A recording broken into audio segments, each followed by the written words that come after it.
And we're back with another episode of Triple Play.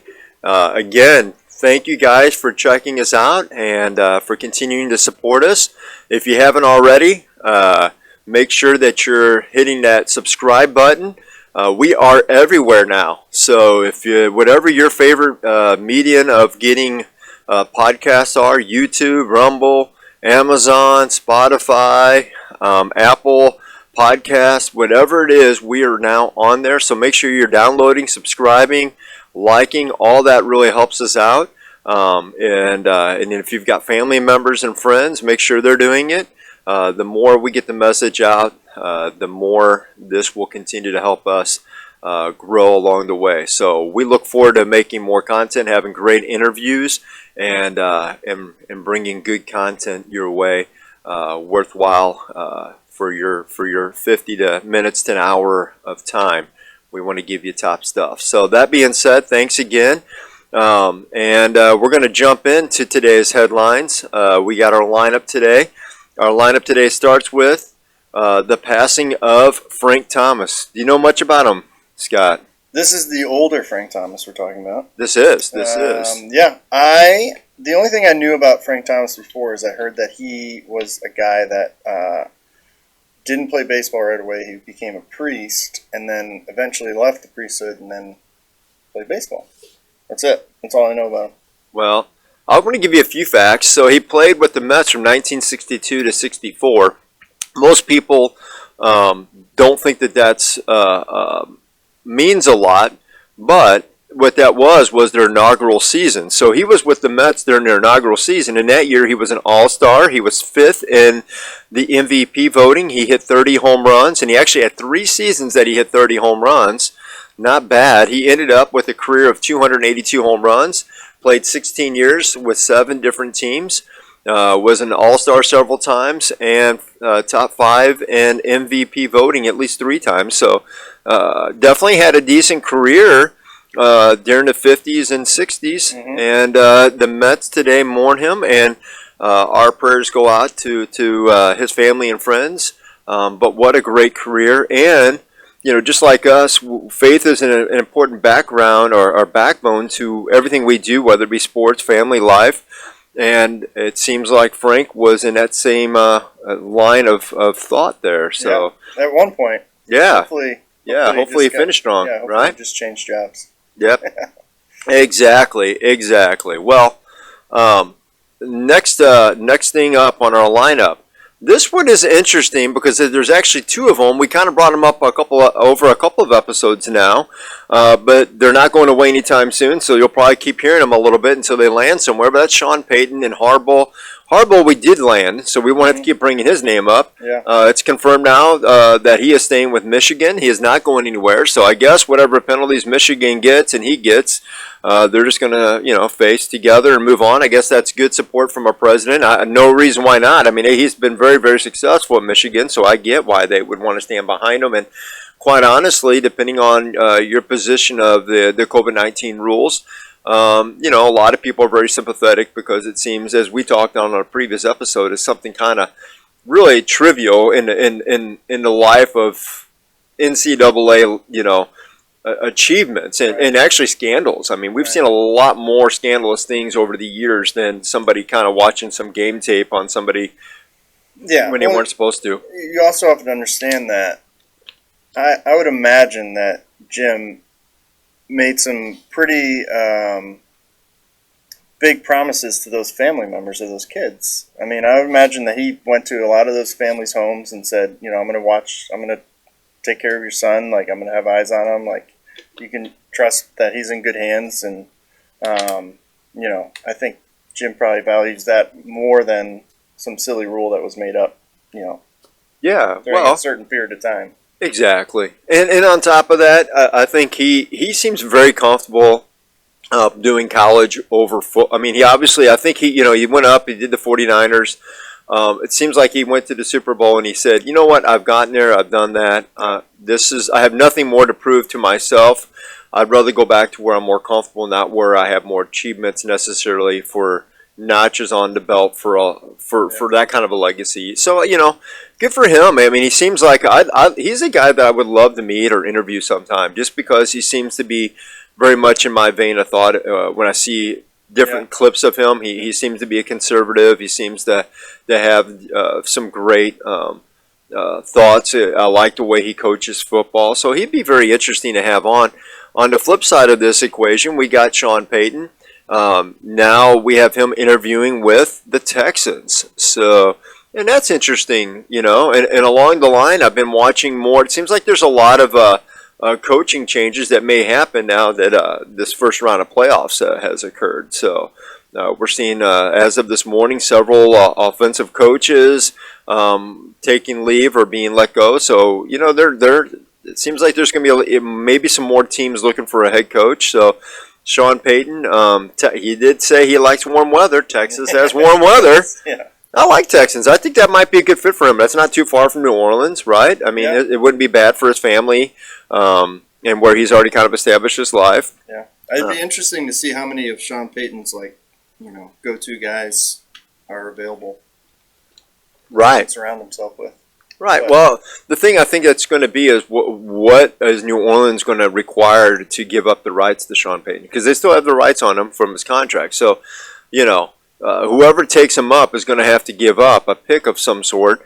Is that a first round, a second round? What kind of pick do you give up for a head coach? You don't see that too often.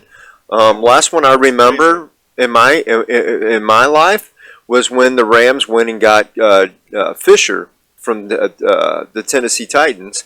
He had kind of had a similar thing, and so they wound up giving a pick up at that point. But it was like a third rounder. It wasn't. I don't think, if I remember right, it was way up there. That seems like a position you can just pick up and go somewhere else.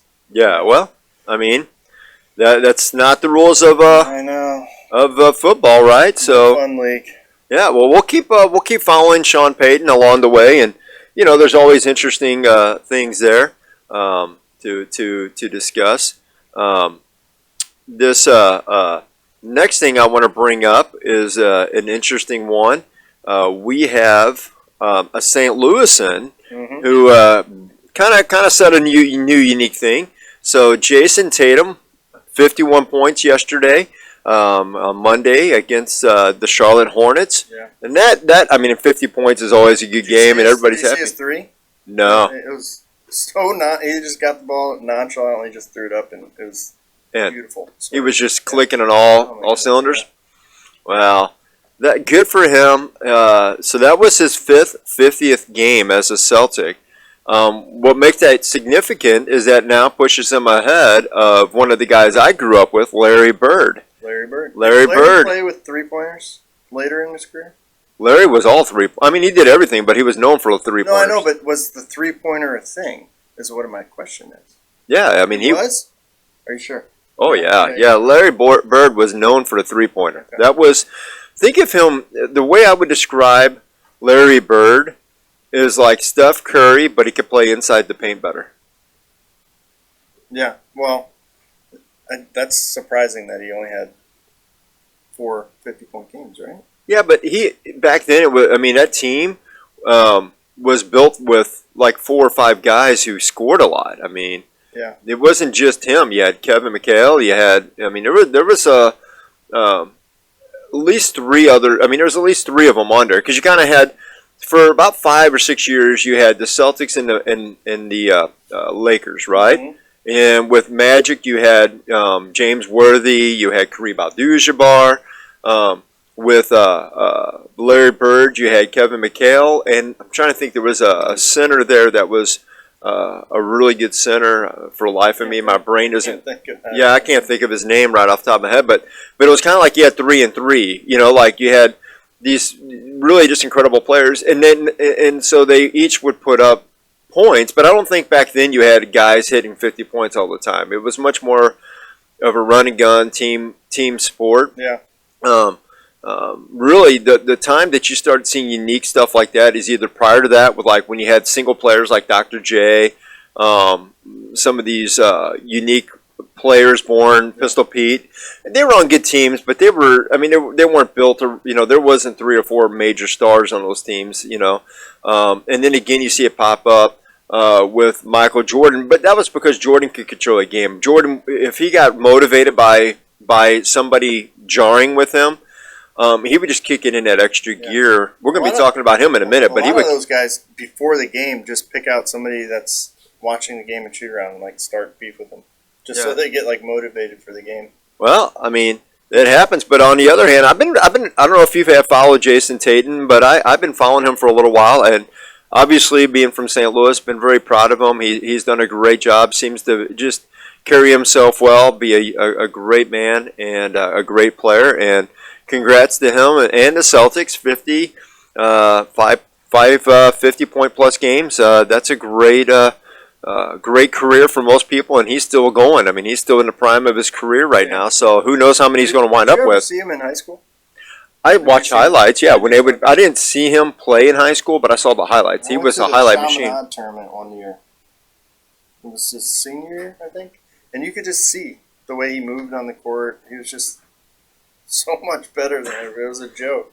Well, I mean, yeah. I mean, he's been a unique talent since he was young, for sure. I mean, every now and then you get a guy who comes up like that. LeBron James was like that. You watch his old, McDonald's highlights when he would go to those young tournaments when he was 15, 16, 17, and you knew he was.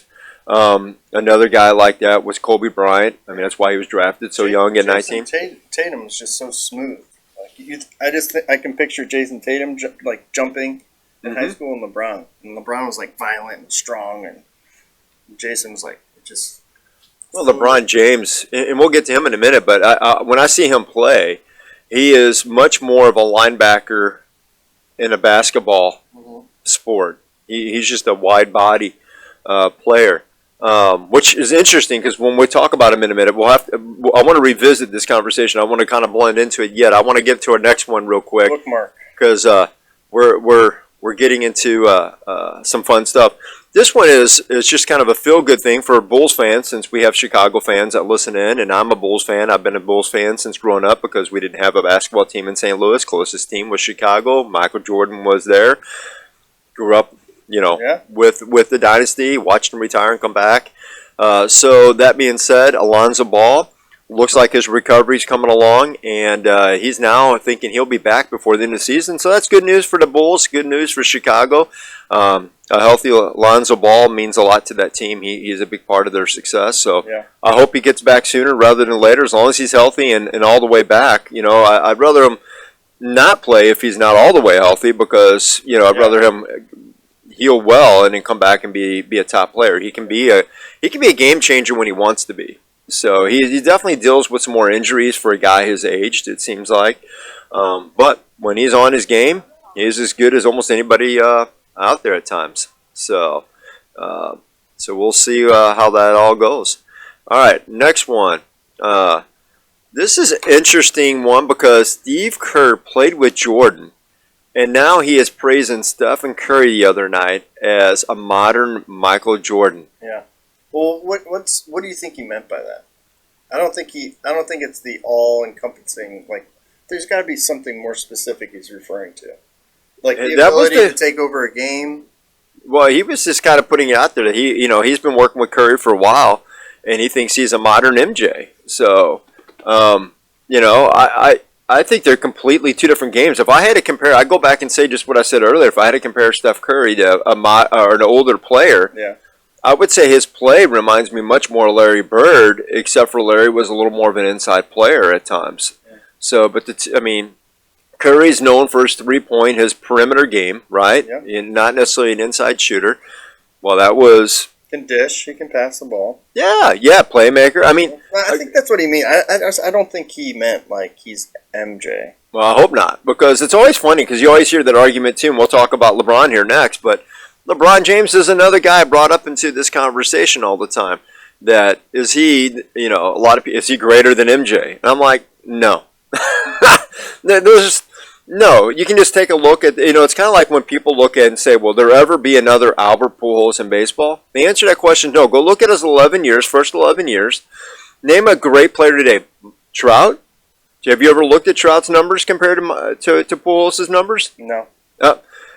Through his first 10 years of his career, not there. Yeah. Yeah, there's nobody who had a better 11 years of baseball in their first 11 years, period, in the history of the game than Albert Pujols. That doesn't mean the career, but I'm just saying in those 11 years with the St. Louis Cardinals in his first 11 seasons, you can take anybody in the game of baseball. You'll find people who had more home runs but a lower average. You'll find people with a higher average but not the home runs. Doubles machine. Okay. World Series, 3 World Series, win 2. Okay. I mean, okay, 5 MVPs. Right. But 8 Gold Gloves. But if someone, but for example, if someone came up and had similar type numbers for 7, 8 years. Right. I mean, as Mike Trout was say that way. he's like the modern day Albert Pujols kind of. I get. You know. I guess when I'm saying I'm not LeBron saying he is Albert or he compares to Albert, overall, but there are qualities that he's exhibiting in this span of time that are comparable to what Michael did. That's true. Championships, scoring titles, all that. So. Okay. Well, so the conversation that we kind of switched to from Stefan is that LeBron James is often compared as the greatest player of all time, not MJ. I would greatest athlete in basketball of all time. Yeah, I would say MJ, and then I would say LeBron James is probably 5th on the list. I mean, he's got a lot of good numbers, but he had a long career. I think Kobe Bryant's higher than him. I think Kobe played the game, dominated the game, and both the thing about him and MJ is they didn't have to have super teams built around them. I mean, a player here or there was brought in, but they didn't go out and get 5 of their best friends. Well, they also didn't call for it. I think LeBron voices that, and that's I think what people are like. Come on, man.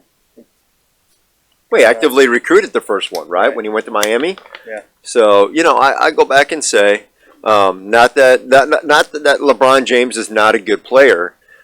His play reminds me of a linebacker, as I said earlier, in a basketball body. There's nothing wrong with that, but the thing I always find interesting, and it kind of goes to this quote that I was going to bring up about him. He called out the refs the other day on Twitter, and he said, and all year they keep telling me to my face on the court, I didn't see it or it wasn't a foul. It's just not making sense to me. Seriously, frustrating as hell, man. Always keep going, squad. And that comment. But that's a typical LeBron James type of thing that I see where he is constantly complaining about fouling. And then I go back and watch a Kobe Bryant, a Michael Jordan. These guys were fouled much more harder, much more obvious, and things got away. And they weren't throwing fits, and they weren't not winning games because that just added fuel to the fire. But everybody's a victim nowadays, so LeBron is a victim of the referees. I guess maybe that's the modern, and you see that in a lot of sports. So, sports in general have gotten softer over the years. Football is another one. We can't hit anybody really hard. Name a sport, they've nerfed it. Yeah, baseball they nerfed, football they nerfed, all of it. Yeah, and they did something. That's a great term. Nerf it. I love it. I love it. That's a video game reference. Well, I guess it originated with Nerf. All rights to Nerf, but yeah. Well, I play Nerf football with my kids all the time. So when they nerf a gun in a video game, they say they nerf it. So if it gave X amount of damage, now it has less damage. Gotcha. Well, in this case, definitely nerfed it for modern sports. Yes. We should make that an episode sometime, just talking about how they've kind of softened over the years. It'd be interesting to grab video and put it up there and show people. You look at some of the in basketball. I remember Dennis Rodman. Yeah. And certain players that he would just. I mean, it was like almost a drag out fight in the middle of the court while the game was going on. They would let him play. Yeah. They would just give a technical and say, "Okay, let's keep going." Now they throw him out. Yeah, very, very interesting state of being. But talking about nerf, I mean, they're nerfing. They're putting bigger bases in baseball. That's true. Right. Well, one more thing I want to say about LeBron James, and not to be a negative nanny on him, but he actually, this is a good thing about him, scored 38,000 points. So congrats, LeBron. That's a great accomplishment and something that should be hailed and talked about. I mean, that's very rare. And so that's I always try to, even if it's a player that I'm not necessarily, I'm not a big LeBron James fan, if I'm just being honest, but I do appreciate good players. I do appreciate the play on the court. This is how I think of LeBron, okay, and Michael, the debate. Yeah. If you had all the players available to pick from NBA past to current, who you would make you would probably make Michael Jordan your captain. Yep. That would be your first pick, and then you'd have a choice between your other 4 players. But it starts with MJ. Wouldn't everybody pick MJ first? I'd have to say either him or Dr. J would be another one. Dr. J, if you go back and look at his career, I mean, he was a points man. He won a lot of championships. I mean, that's why I said, I mean, I'm not saying LeBron James is not a very good player. That would be incorrect. He's a unique talent for sure. Wilt Chamberlain. Yeah, another guy, Wilt Chamberlain. There's a few names in there over the year. Pistol Pete. Yeah. I mean, especially the thing about LeBron though that's unique is that he's had a very long career. A lot of these guys, a few of them did, but a lot of them didn't have the longevity that we're seeing. A lot of players, their knees go out usually about, it seems like 8-10 years into basketball, and after that, it's kind of downhill from there, or they retire. So, credit to LeBron James for playing as long and at a top elite level, right? I mean, it isn't just playing long, but a lot of players after 8 or 10 years, you see their careers go down. And LeBron, I mean, here he is still playing at an elite level. Everybody would want him on their team, in today's world. So, all right, moving on from that, let's get into a little bit of hockey. Unique story that just came out. I thought it was unique just because their goalie of one of the best teams in hockey right now, okay, the Las Vegas Golden goalie, Lerner, filed bankruptcy for $50 million. That's a lot of money. $50 million in debt. So is maybe being a player on a team that's in Vegas not a good thing? Seriously, huh? When they told me that they were moving the Raiders there and they had this hockey team going there, that was one of my first things in my mind is these got players that already struggle with this game of gambling. Right. Like you and I, we've discussed, we know there's certain pitchers and hitters that they go to town when they're not playing or when they're not pitching. They go to these boats late at night, and they're not necessarily getting in big trouble, but they just love to sit with their 3 or 4 friends that they bring with them on their games, and they have a few shots and they play their game until 2-3 in the morning. Next they wake up and then they wonder why they're not the most effective player on the field. Yeah. We'll talk about one of those in baseball not too long from now. But that being said, I kept wondering when they were moving everything to Vegas how that was going to to play out. I mean, I wonder and this is why I kind of bring this up. Are we going to see more players like this? The Raiders are now there. After a few years, will this become kind of a thing? Because Vegas obviously is not known for sports; it's known for its gambling and. Well, we got to find out if it's gambling debt first. Maybe somebody promised big and underdelivered when he invested something. That is true. Again, unique story out of Vegas. As soon as I saw that headline, it kind of grabbed my eye. Mm-hmm. Yeah, and I mean, especially for a hockey player. Right? Yeah. I mean, if you're talking about a goalie too. Yeah, I don't know. A tier 1 pitcher in the big leagues saying he lost $50 million, you'd be like, that's possible. Yeah. But to be hockey player in debt, $50 million, I don't know. That's more details to come, I suppose. Absolutely.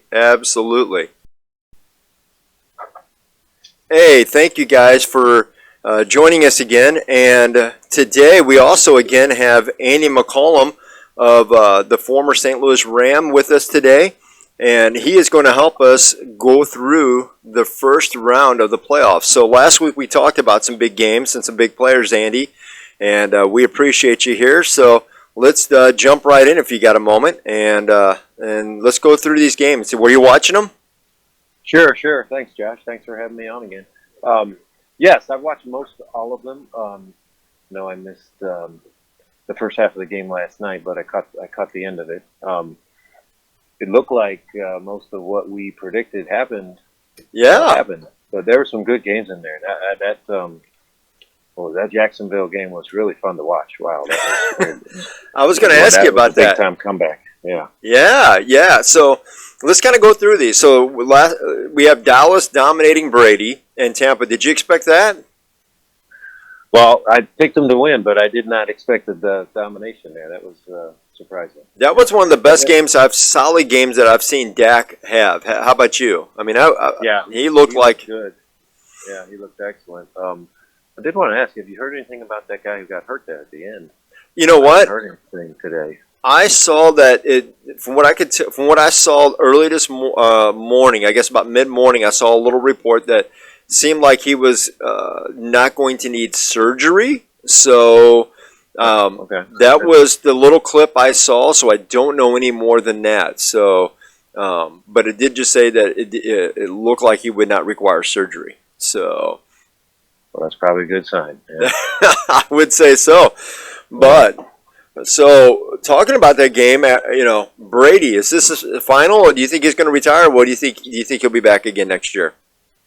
Oh man, it's hard to tell. He already retired once and came on back, but I don't know. They were talking on the TV. He's got other teams interested in him too if he wants to go try somewhere else. So well, and this morning it looks like they're going to let their offensive coach go. So maybe that's another reason he maybe looks at another team if he does come back. So yeah, good point. Yep. So yeah, I think he'll come back. I think he's a competitor unless he can't play at a top range. I think he'll keep coming back. I think he's a guy who's going to keep punching it out until his body just says, "Now you're no longer at that top competitor range." So, but I mean, he had a solid season. Right. So, what were you saying? Yeah, you're probably right. You're probably right. Guys like that play as long as they can. Yeah. Yeah. Well, so next one, Cincinnati. Your guy Joe Burrows. You talked about. You were excited about him with the fantasy league, and he didn't disappoint, did he? No, he didn't.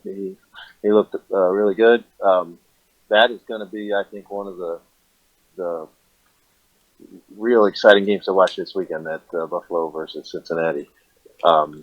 I don't know. It just seems like they're closely evenly matched, and it would be a good game to watch. Yeah, two solid quarterbacks. I mean, Joe and Josh. I mean, they're very similar teams in a lot of ways. So I would agree on that.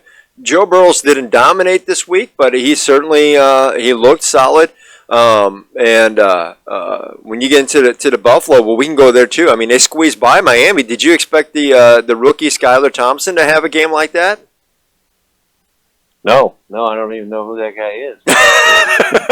Yeah. The other day, yeah. Here he comes in, his first real game, a playoff game, and at one point they were ahead of Buffalo. So I mean, I at one point I thought, okay, is Buffalo going to lose this? So yeah, good for him. That's kids showing up in the playoffs like that. That's good for him. But yeah, that Buffalo team's going to be hard to beat. Yeah, agreed on that for sure. What about New York Giants? Did you expect that? Because no.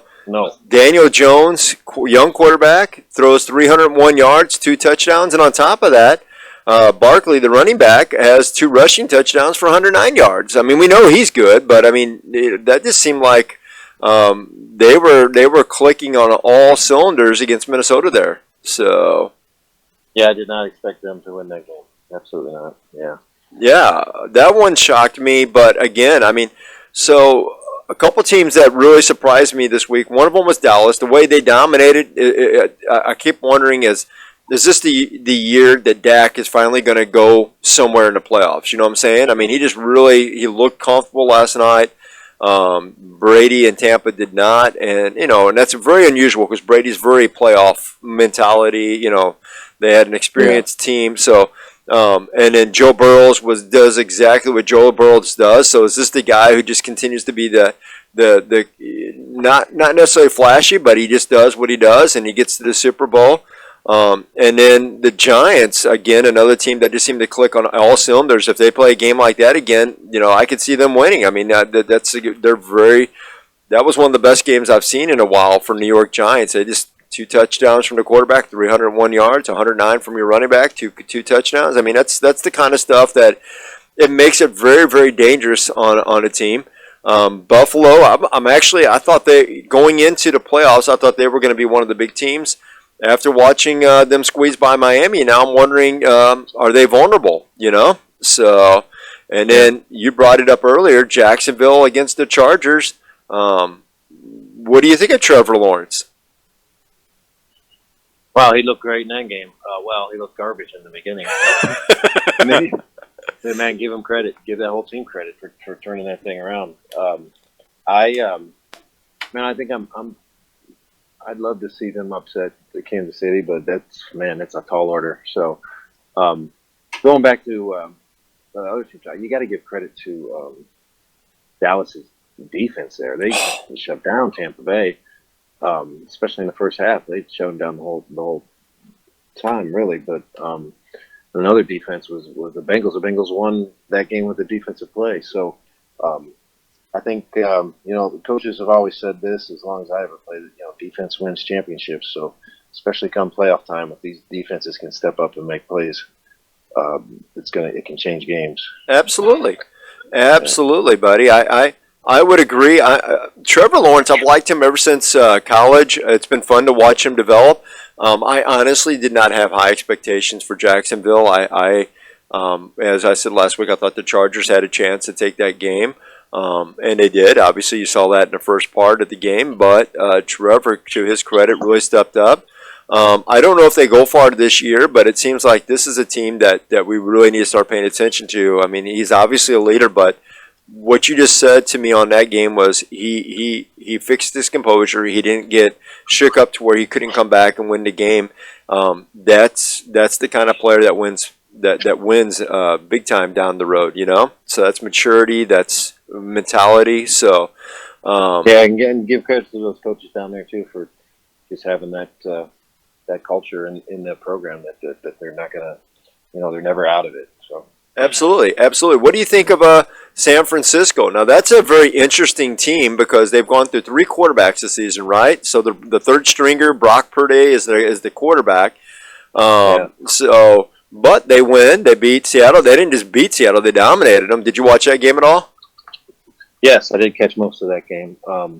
That quarterback, Purdy, man, he's setting all kinds of records down there too. So, I think they're running a really good. Offense for him, and the play calling is really suited to him, which you got to do when like you said, they're on their third quarterback, so you got to figure out what works. Well, I mean, you got Christian McCaffrey for 119 yards. You got Deebo Samuel for 133 receiving yards. So you got rushing 119. You got receiving 133. You interchange those kind of weapons. When you got a running game and you got a throwing game, it makes it very tough for defenses to put the pressure on the quarterback like they like. Don't you agree? Yes, no doubt. And so again, they got pretty good defense over there too. So yeah. Well, a lot of good defense. You look at these teams. I mean, when you think of a team like Buffalo, defense. When you think of a team like Dallas, I mean, they've had offenses, but over the years they've kind of become more defensive minded. I agree with you. You've got some really good defenses that seem to be leading a lot of these teams to victory with, and they've got enough offensive weapons to score points, right? So, but I think my one concern too is as well as Dallas played, I'm assuming they're probably going to have a new kicker by next week. That was the kid missed, what he missed, 4 or 5 extra points. I was 4 is what I didn't catch part of the game, but 4 till when I saw. So yeah, I think it was 4. The first 4 in a row, he missed the extra point. So I'd be surprised if he still has a job after today. But they got to find somebody to kick those extra points. Absolutely, that absolutely. Well, let's talk about the matchup coming up. So you already kind of brought up Jags and KC. You want Jags to win. You feel KC might pull it off. Mahomes has got the maturity, obviously, good coaching staff. I always say this: when you have a week off, and we kind of talked about this in our last time we had you on here, that can always throw off chemistry a little bit for a team. Too much rust, not playing week after week. Do you still favor Kansas City over the Jaguars? I mean, logic. Yeah, I'd like to see Jacksonville, but they're at home too, which makes a huge difference, especially in the playoffs. So they're going to be tough to beat. Yeah. Well, and weather may play into that a little bit too, right? I mean, Jacksonville's obviously a little bit warmer environment in Kansas City. If it's a game where it gets cold there in KC, over the weekend, it could wind up changing some dynamics of the team as well, right? No So, doubt. how about our next one? And then, by the way, I'm going to go with you. I really would love to see the Jaguars go, but I think they're about a year away. I think that's going to be Kansas City's to lose. So I'm going to pick Kansas City with you. But we got the Bengals and the Bills. So the Bees. Which one do you like on that one? Joe Burrows against Josh Allen. Yeah, like I said earlier, this is a real intriguing matchup. I think they're closely matched. I think it's going to be a really good game. I'm going to go with Buffalo. And it's they're at home, right? They are playing. Buffalo. Yeah, they're at home. I'm actually Yeah. going to go with the Bengals on that one. And here's my only reason is that Joe Burrows has been very. I mean, he's been consistent. Josh Allen and the Bills with Miami doing what they did this last game, even though they squeezed out the win. That's not what you want to see going at this time. You know what I'm saying? I mean, a young quarterback, a team that should have been. They should have just gone in and just wreaked havoc, and they did. In fact, they almost lost the game. So I'm going to give that one to the Bengals, but I think the Bills are the better team throughout the season. If you would have asked me at the beginning last week who I thought might really win the Super Bowl, I would have told you the Bills. I think it's theirs to lose. Yeah. But I'm now a little bit more nervous after watching that last game. I think you're right. They're going to be evenly matched up. Hopefully the Bills will figure it out what it was that kind of threw them off against this last week, and hopefully the Bengals continue down their journey of being consistent. I think you're going to see a great game. So next one, New York Eagles. Who do you like? Sorry about that. I'm gonna go with the Eagles on that one. Definitely. Eagles. They've been one of the best teams in football. New York, they'll just played one of the best games I've seen in a while. So I know they look good, but Eagles have looked solid all year long, and I don't think they're gonna mess around on this one. Okay, I will go with you on that one. I think the Eagles, they're a good team. They've just been good all season. They kind of remind me a slightly better Bengals. Just very consistent game after game. They're just the better results than the Bengals. Maybe a little more talent than the Bengals. So I agree with you. I'm going to go with the Eagles on that. Their defense is good if it stands up. So definitely going to make it another good match. All right, last one.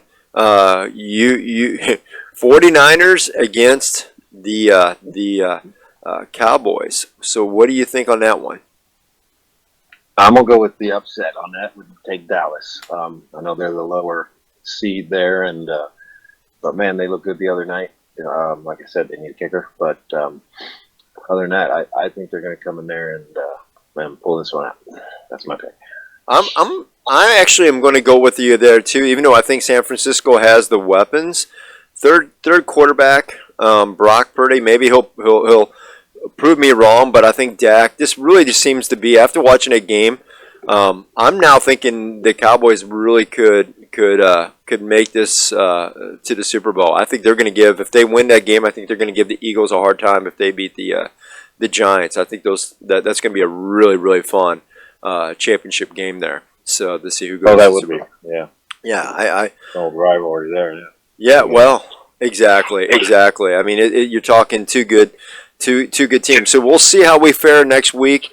We were pretty close this last week, Andy, and as always, anything that you would tell these young teams and these young players going into this time, into this next round, from a mindset point of view, when you were preparing for games, was there anything that you did differently, or did you just do what you did game in and game out?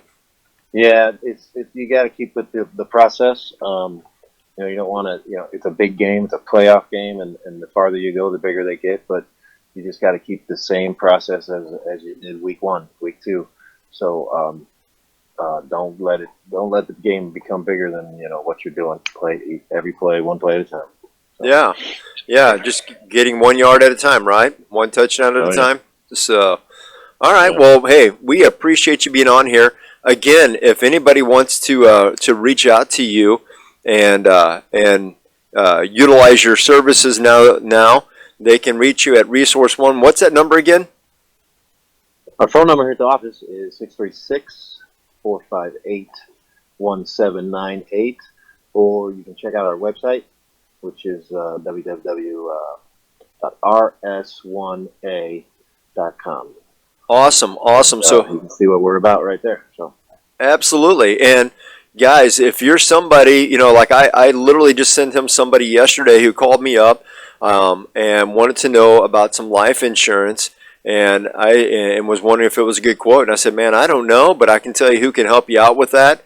And I gave him Andy's name. So if you're somebody who's looking at life insurance investments, maybe you're unhappy with the people you're working with, and you'd like to have somebody, just a team of guys, come in and take a look at you and see maybe where you can make some adjustments and do better.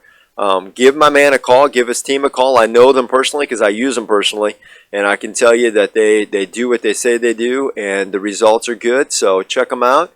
Again, Andy, thank you so much for your time. We'll look forward to catching up with you next week and catching to see what how well we did on this week's calls. So you have yourself. sounds good. Thank you, Josh. Hey, thank you, sir. You have a blessed day. Take care. You too. All right, so moving on. We're going to get into a little bit of MLB here, Scott, and talk about, we've got a whole slew of free agents still out there, and there's a lot of big names. I mean, we obviously know like the big ones got signed. Some staying with their teams, some moving to different teams. But I was looking, and you could literally still make a good team right now with the list of free agents that are out there. So let's start with a few of these and give me your thoughts. Do you think that this is somebody who still can lay in with somebody?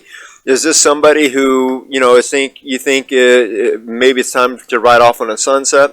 Let's start. We'll go through positions here. We'll start with catcher. Yeah. Two names that kind of stand out to me. One a little bit younger, one a little bit older. Gary Sanchez. His WAR was 2.8 last year. So I mean that's not a bad player. Somebody's bringing value to you. What do you think? Yeah, he's kind of a tough sell. He's not the greatest catcher defensively. Right. He played in a hitter-friendly park with the Yankees. Not fast.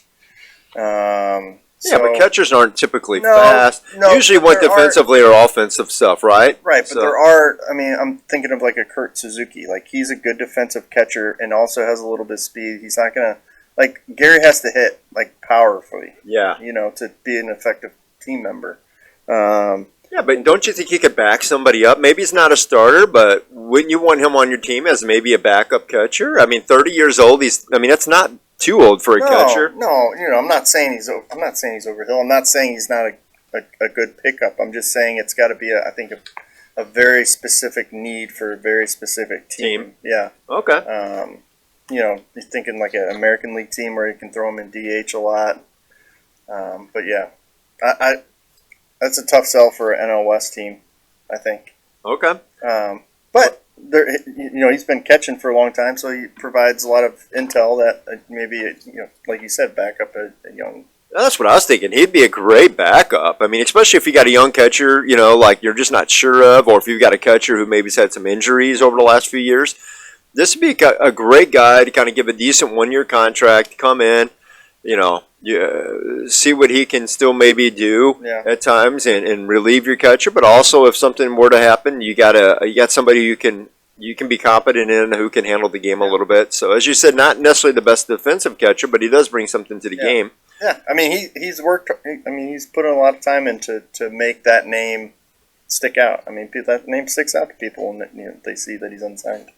Well, next one, Austin Romaine. Okay, now he's on the opposite end, 34 years old.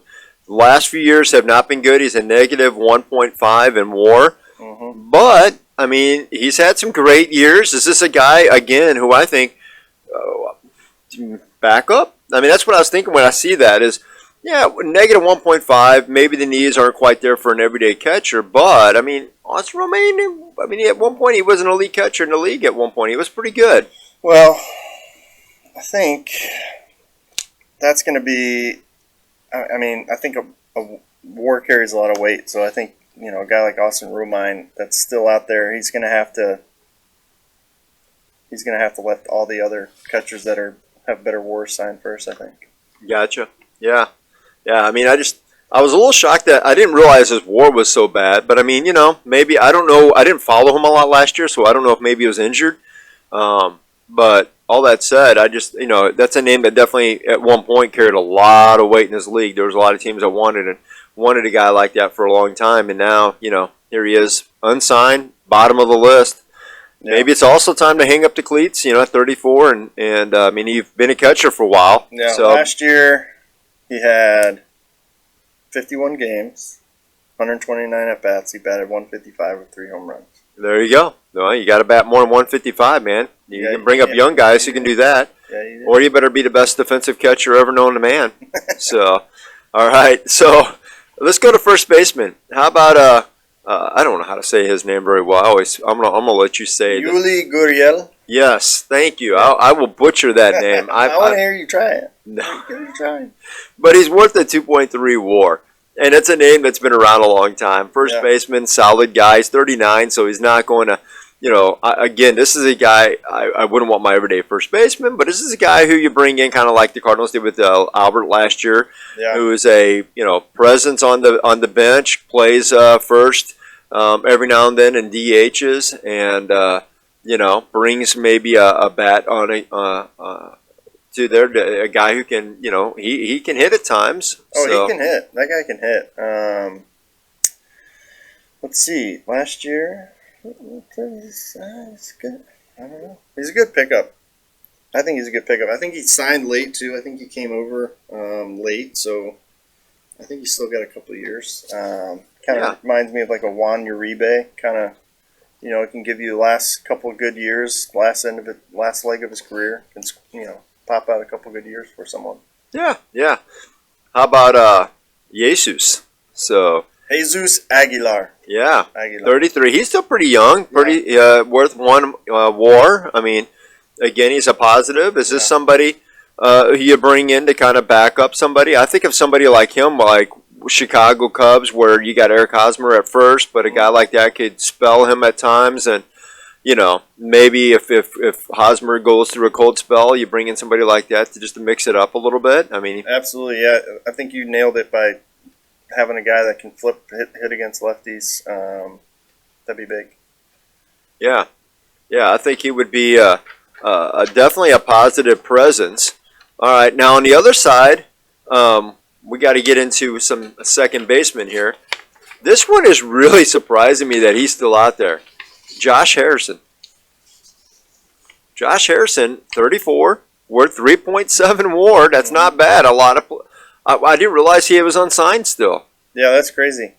I wonder. I would imagine he's talking to people. He might let that shortstop kind of play out. It seemed like that was kind of the priority for a lot of teams. And a lot of teams, shortstop, second kind of shift along each other. So. Yeah, I think he is probably valuing himself here, and teams see him, a little bit lower.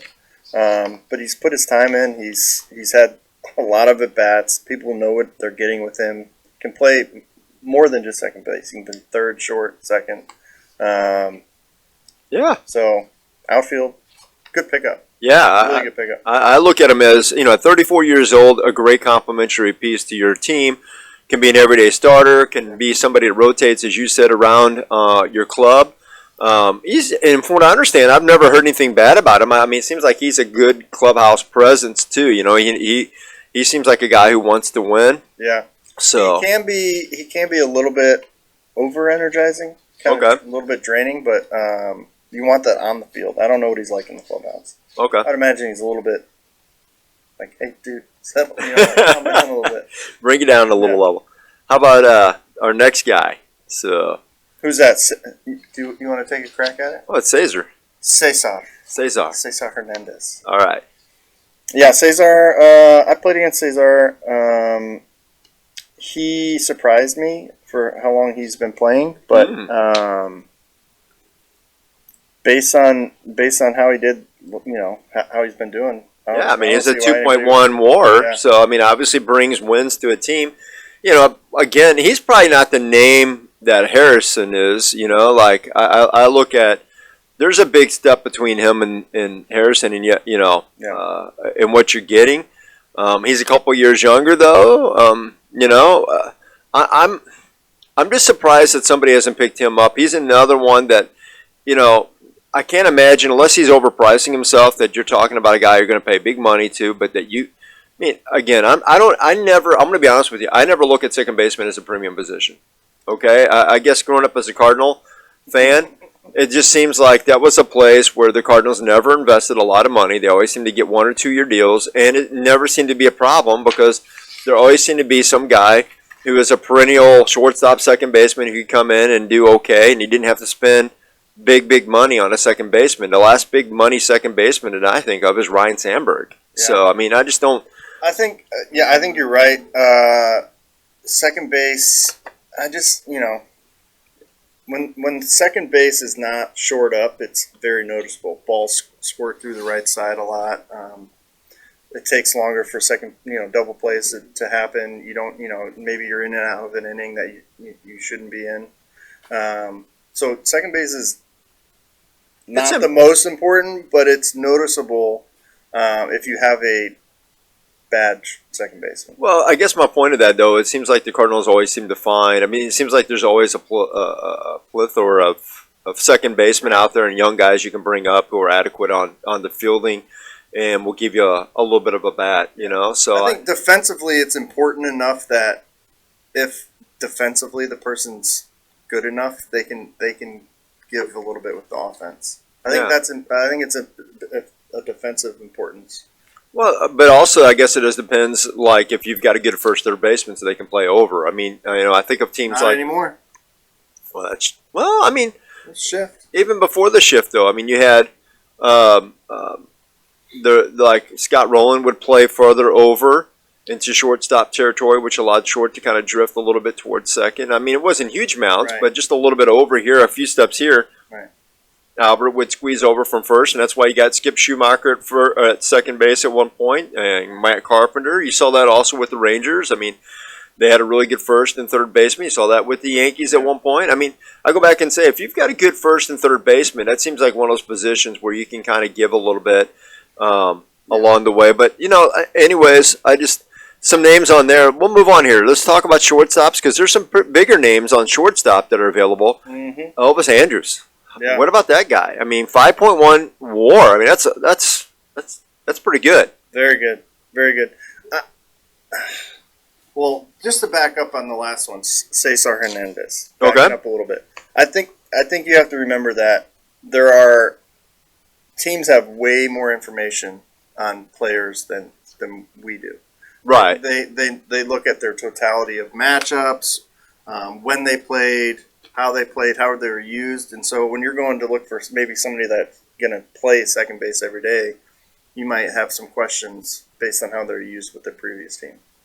That is true. But Elvis Andrus, I think, carries across any team that's looking for a guy that can put numbers up. Yeah, I think he is a guy who had to kind of wait for the top guys to kind of work their way out because you had Trey Turner, obviously, Correa, who just got signed, Bogarts, Swanson.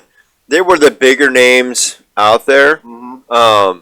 And now a guy like him will probably find a home over the next few weeks. I think he was waiting for that field to clear out because they were obviously a big step above him. I mean, not that he's not good. I mean, 5.1. But when you look at the other guys, and we got a 13.1 WAR in Trey Turner, I mean, that's double his WAR, right? Just looking at that one figure. So, again, there's a reason why Trey Turner was one of the first people signed to, what was it, 11-year deal with Philly? Yeah. So, and just think about that, like the Dodgers just traded for a shortstop. Like, I would imagine that Elvis was on their list. I would be curious as to why they didn't spend a little bit to get him.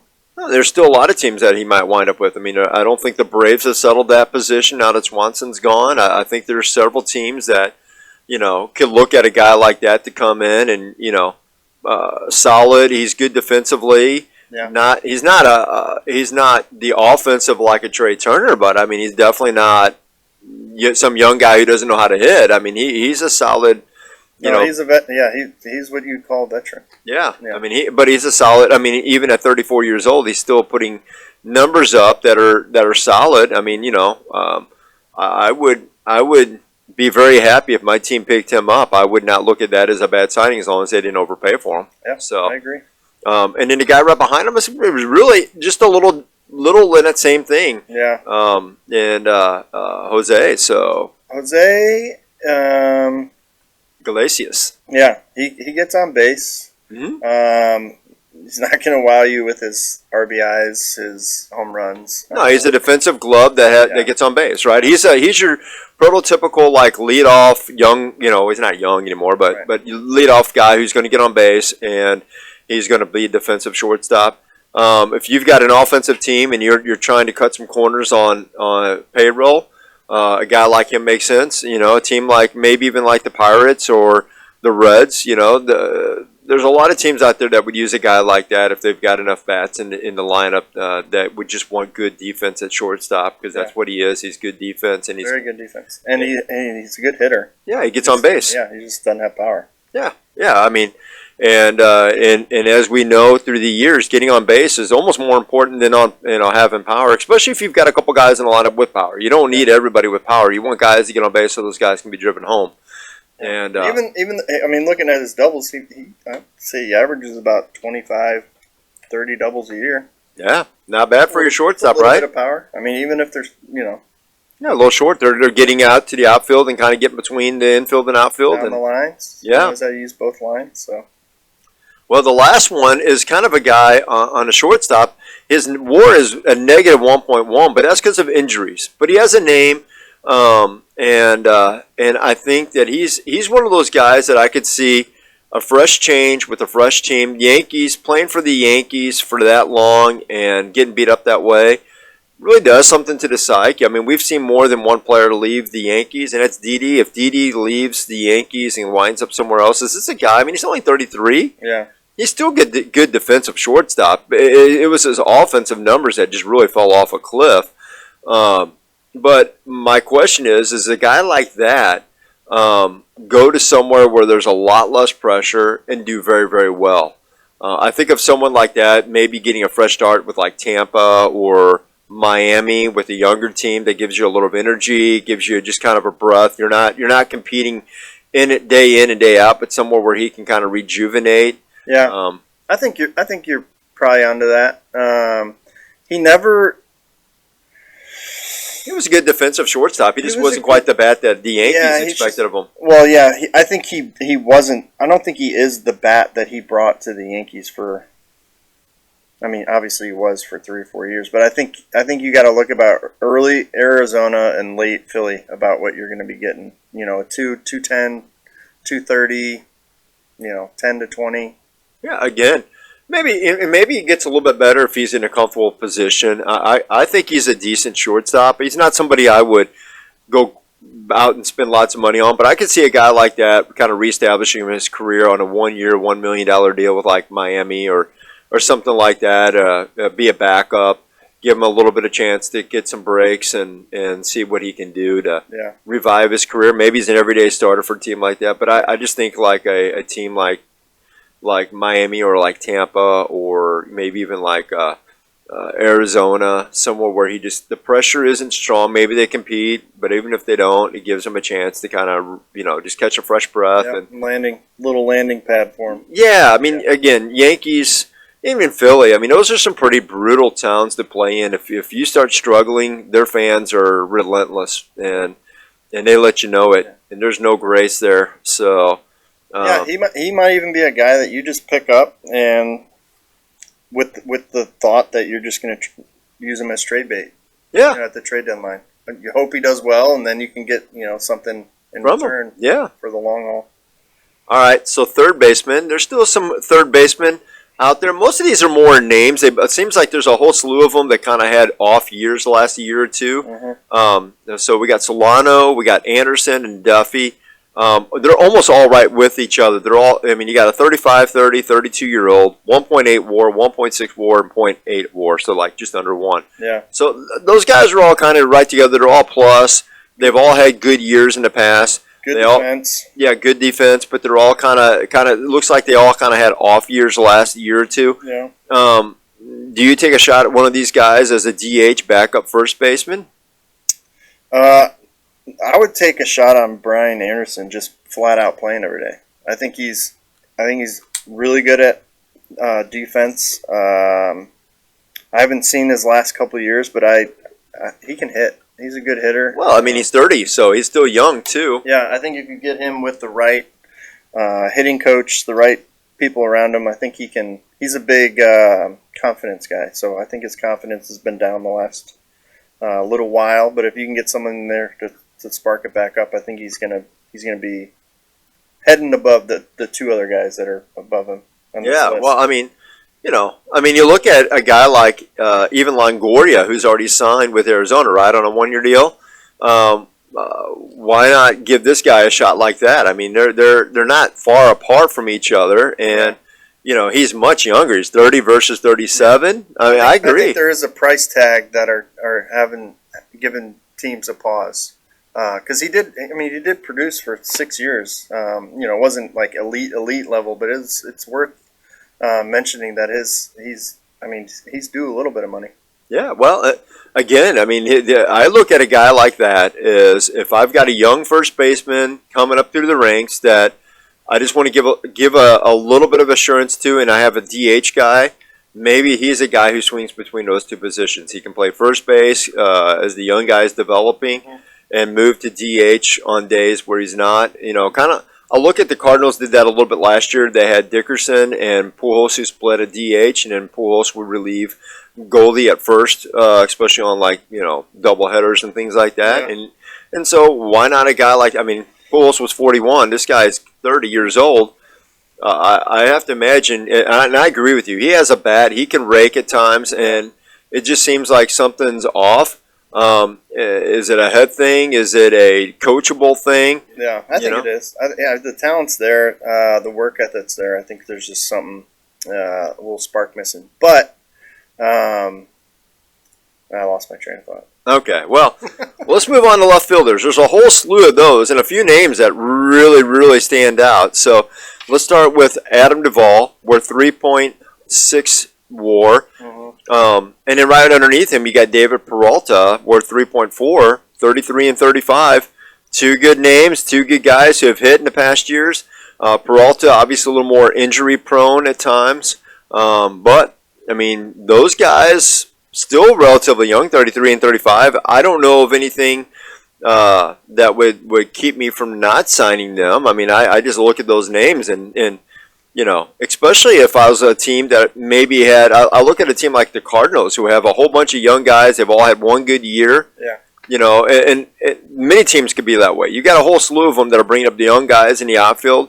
Even the Yankees. I mean, they got Harrison Bader in center field. I mean, he's had some injuries. And so this is a guy, I look at either one of those guys as insurance against an injury. I would go back and say if you're a team that has two or three young outfielders, left, right fielders, you're looking for somebody to give you a little bit of insurance against an injury-prone guy or a guy who's maybe had some injuries, or just a guy you're bringing up and you hope that he produces, just not sure.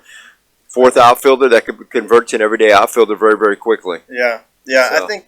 Well, you got to remember that these guys played every day for a while. That makes your WAR a little bit higher.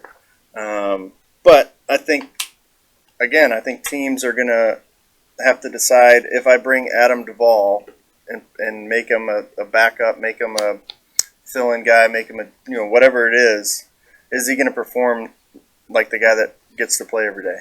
Yeah. I think that's a big question that teams have to consider when they're going to change the role of a player that they've been used to for a long time. What about Profar? I mean, he's just a little farther down the list, 1.9 WAR. And there's actually a guy underneath him, and I think he's going to land somewhere because he had an off year last year. And he's the prototypical guy who's going to have a 1-year contract every year, it seems like, and that's Tommy Pham. Tommy Pham, flash in the pants, hitting at times, just doesn't seem to stick with the team, which tells you a little bit about his personality, in my opinion. But again, maybe you could put him in the right environment and that could change. But we got Tommy Pham and Profar, both are available, and 1.9 WAR, 1.7 WAR. I mean, those are some decent names that Profar's 30 years old. He was at one time a highly touted prospect, right? And yeah, he was. Never quite lived up to that expectation. Yeah, I think he kind of got stung with that prospect tag. I think people expected, a certain level of play, and then he underperformed. So I think when I see Jerks and Profar's name, I think that guy's not that. But that's just because of the expectations that weren't met. But I think he's a decent player. Understands the game a little bit. Can get on base fast. Tommy Pham, not a big fan of Tommy Pham, but the reasons you mentioned.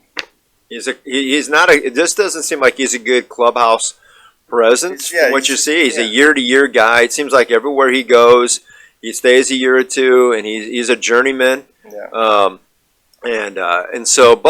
he has pop in his bat. Do you remember what happened about the thing with Jock Peterson in the outfield last year? Do you remember that? No. When Tommy Pham slapped Jock Peterson over there was like a tweet or something or a text message that Jock Peterson sent to the group text for the NFL Fantasy League or something like that? Yeah, and Jock made a joke about Tommy Pham in this text that Tommy Pham was in, and Tommy Pham read it and then waited weeks till they played each other. Went in the outfield, Tommy Pham walked up to Jock, and then there's video of it. You can pull it up, and he just slapped him. Really? And Jock's like, what is this? And then, So that's the type of person that you're dealing with. Someone that's going to slap someone in the face on field 2 weeks after the offense, over which was a joke in a text message chain. So that's where you're getting on a fantasy football league. So that's the uphill battle that Tommy's dealing with this offseason. Well, do you want that guy on your team? I've not been a fan of him when he was with the Cardinals years ago because he just seemed like he had an edge to him that wasn't healthy in the clubhouse. Yeah. And when he left, I think there's a reason why when he left and a couple other players left mid-season. Some people will say it was a coaching change.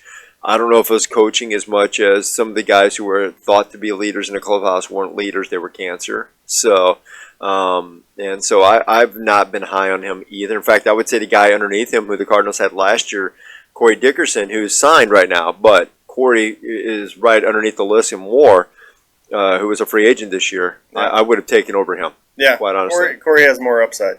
No, he's just a good team player. You didn't hear him complain last year when Albert was hot.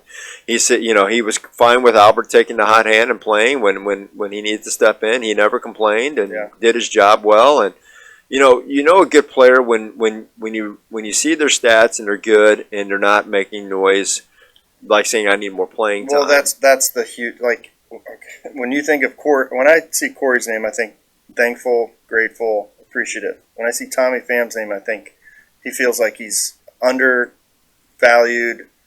Everybody's against him. Yeah, that kind of mentality. It's like, dude, relax. You're playing baseball, making money. To the big leagues. It's all on you.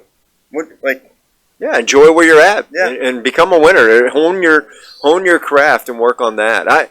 When I see players worried about all these other things, and I often wonder, why don't you just take all that energy and hone your craft? Especially those who are like Tommy Pham, who have this one or two. They tend to have a year and then an off year, then a year, and it's like just work on mindset. Pick a mindset. Work on your craft and do that stuff after your career. Yeah. Slap Jock Peterson under the tunnels.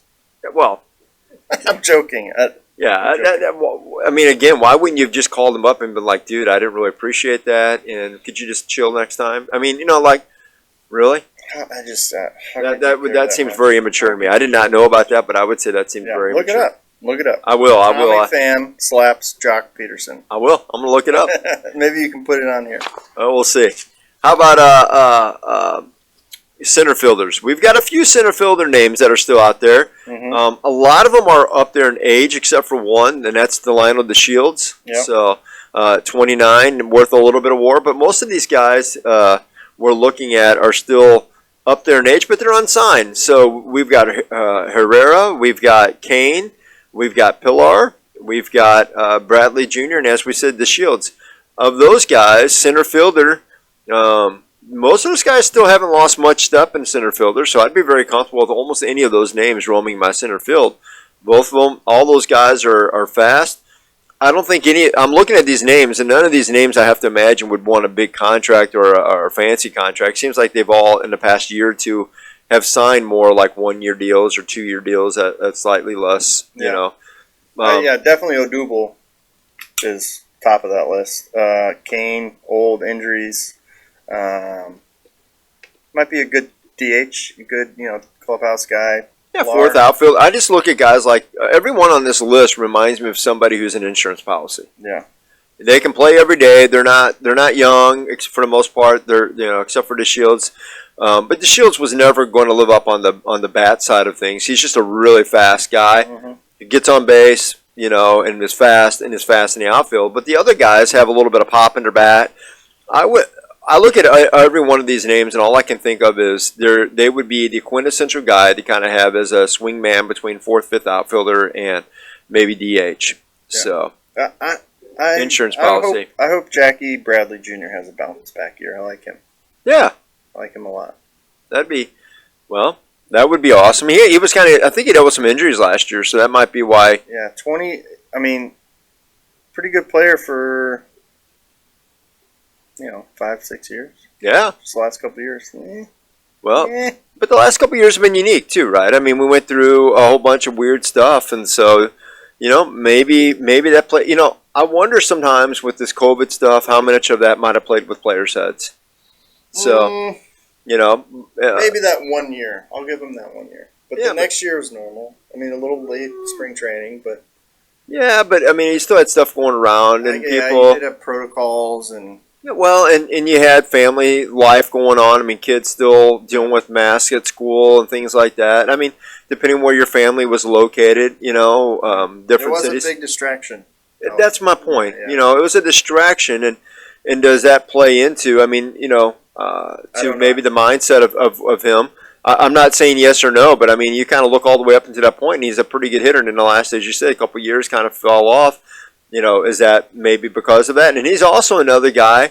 Does the shift maybe work towards his bat? Is this a guy that with the shift changing? There's several people who we're looking at and talking about with the shift changing this year. Yeah, these guys could want to be much better players. Lorenzo Cain will be helped by no shift. I promise you. Oh yeah, if he gets 500 at bats, he hits the ball on the ground on the left side more than anybody I've ever seen in my life. Well, there you go. If you're a team right now looking for somebody to do that, now you know who to go sign at 37 years old. Right. Go get Kane. All right, so let's talk about right fielders. We got a few on there to talk about. So the highest one there is Tyler, and then McCollum. yeah, and he, Cleveland. Yeah. I can't even think of their new name. Indians. Guardians. Yeah, but I still say Indians too. It's okay. I think it's ridiculous. Yeah. And then there's a bunch of names on this back page here that are interesting because one that really and so it's Dexter Fowler, Stephen Piscotty, and Cole Calhoun. Okay. Of those, one of the guys that really sticks out in my mind is Stephen Piscotty because he's had some good years. He played very well for St. Louis. Big ballpark too, and with the A's. Exactly. Yeah. And people thought he was a power hitter, but when I watched him, he was kind of a line drive hitter. He's a guy that reminds me, if he's in the right ballpark, he could become a doubles guy and on-base guy. So is this a guy that you could, he's 32 years old too. He can play, honestly, he's pretty good defensively. You could probably shift him at times to center field. I don't think he would be an everyday center fielder, but I don't think he would be bad there either. He was pretty athletic. Unless I've missed something. I think. So. Well, I think he came on the scene hot. Yeah. And then with the A's, he did all right his first season. He was an on-base guy. Yeah. He had a little bit of pop, but his mom had the cancer, so then he took some time off that season, so that he had a few less at bats. But he did all right for his at bats. I think this whole list is just going to be, not Aaron Judge, Mitch Haniger. Dexter Fowler, Stephen Piscotty, Cole are going to be guys that are going to have to prove themselves in spring training. Yeah, I agree. I think Cole's another guy who I don't think I don't know if Fowler's got a place. I'm going to be honest with you. 36 years old. The last couple seasons I've seen of him, I don't know. I mean, he had a leg injury. We talked about that. Yeah. I mean, that zaps outfielders. It zaps their power. He didn't have a ton of power to begin with. You know, a lot of his thrill came from being out of Colorado. So I just don't. Maybe he goes back to Colorado and maybe he can do, you know, kind of right off in the sunset at a smaller park where it's a little hitter friendly. But the other two on that name though, Steven and Cole, they're young enough, they're athletic enough. I could see them having bounce back years with somebody if they're given a chance. Maybe not an everyday person. Maybe they're a fourth or fifth outfielder. Yeah. Maybe they swing a little bit of DH. But I could see them, you know, hopefully getting an opportunity because they have enough talent. There's something there. Yeah. Of those, I just keep saying Piscotty just seems to be that guy. If I'm looking at this list of people, he's the guy who I would go, man. There's this guy's been hot at times. He's young enough where that can still happen, and you know there seems to be enough there that maybe you could get him with the right hitting coach, the right mindset, comfortable, and get something out of it. Let's go into DHs because the first guy up on the DH list is really interesting to me because he's actually been a decent DH. He's had some great seasons, and that's Luke Voigt. I was actually surprised that somebody hasn't picked him up as a DH. I mean, really, he's not a bad bat. He's 32 years old. He's not a negative on WAR. Was a little injured the last couple of years. We know that. But even through his injuries, I mean, you know, he kind of lost his job because of injuries, not because he didn't hit. Yeah. So his at-bats is really what hurts him. So if he's getting injured this much now, I mean, you've seen him run. He runs like he's got a he's not a steel bar in his leg. Well, he was never a fast guy. He's kind of a bigger guy. A hitch. He's got a hitch in his run. Yeah, I call him. I look at him as a thick guy. That's why he's a DH, right? I mean, he's a DH first baseman. There's nowhere else he's going to play. So, but I go back and say, 32 years old. The guy just a couple seasons ago was considered one of the best players in baseball. I mean, well, his postseason exploits helped him a little bit there. Yeah, but I mean that COVID year. With the Yankees, he was the best hitter in baseball. That was just 2 years ago. That little partial season, he was the best player in baseball that year. For the best player? Yeah, he had the most home runs, and he had one of the higher averages. He was one of the better players that season. Had a little shortened season. Luke Voigt had a really good run. That's what gave him a name. Why don't they just sign him and don't let him play till July? Well, there you go. I go back and say, at 32 years old, seeing what we've seen the last couple seasons, he's a guy I wouldn't want every day on the field. Definitely a DH and only DH, okay? An emergency first baseman. Yeah. But I would welcome him. I mean, if the Cardinals sign him tomorrow, I'd be very happy because he's got pop in that bat. I mean, he can when he hits it, he squares up. And, are you biased towards Luke at all? Not really. I look at people's stats. There's some people I would definitely give you my bias on. I would say I'm neither biased for or against Luke Voigt. I would just say that 2 years ago he was one of the best bats in baseball. Today we're talking about a guy still unsigned, and that's very rare to be that removed quickly. Part of it is what you said, that he can't run. He's not going to be your first baseman. Right. Okay, I mean he's 32 years old. He kind of came up late in the game a little bit, so. But the flip side of that is there's no doubt that the guy can hit, and he's a guy that when he connects and goes big. So DH is exactly what you want him for. And if with the National League having DHs now, either league could take a guy like that. Again, I guess a lot of times you're seeing right now a DH who you can also swing as a player on the field, and he's not that. And so that's probably his biggest knock is his thickness. It's not, I don't think, his bat. So he's kind of a liability out there. A couple other names on here. We got Jed Lowry, another older guy that could have a bounce back as a DH. Justin Upton, okay, kind of gone away in the sunset and out there in California. But I mean, a guy like Justin. What I wonder about Justin is, does he go to somewhere like Colorado and be a DH, or does he go to somewhere Somewhere that has a nice little perch in left or right field that he can just draw to, I guess is my point, where he can, you know, get a nice trajectory to. He needs that small perch because he's only going to be power. He's not Chicago, yeah. Yeah, I don't. The people on this list, I think Jed Lowry, I would imagine not. He's got to be close to retiring. He's 39 years old. Yeah. I mean, I would say it's time probably for him to hang it up. Upton, I mean, he's a guy who just a few years ago was still a power threat, and very athletic. He had a leg injury, so that's where some of his power is gone. To me, Justin Upton is not an outfielder. He is a DH only at 35 years old. But if you're a team looking for somebody who might be able to recapture their magic on a very, very cheap contract, I would give him a spring training invite, see what he could do as a DH, and if he can regain a swing, boom. Especially if I had a small perch on left or right field where he could draw to, because I think he's still, when I look at a swing, he still has power in those arms. He's still drawing it, even out in California. Yeah. It was just landing in the outfielders, deep in their, these deeper parks. I mean, I think Tommy and Edwin are my two picks on that list. Okay. Tommy La Stella. What about Mike Moustakas? We talked about him, we did 34. Talk about him. Again, he kind of had a bad year last year, but I did a little more research on him after that thing. He was injured the last 2 years, and so again, is this a guy at 34 years old could have a bounce back? I'll tell you where I think Mike Moustakas should go to. My old thoughts: he was comfortable in KC. Mm-hmm. KC could use a guy like him. He could be a DH and infielder. Not give him an invite to spring training, see what he can do. If he does something great, keep him. If not, let him go. That's exactly what I would do. And he was comfortable in KC. That's where he had his best years.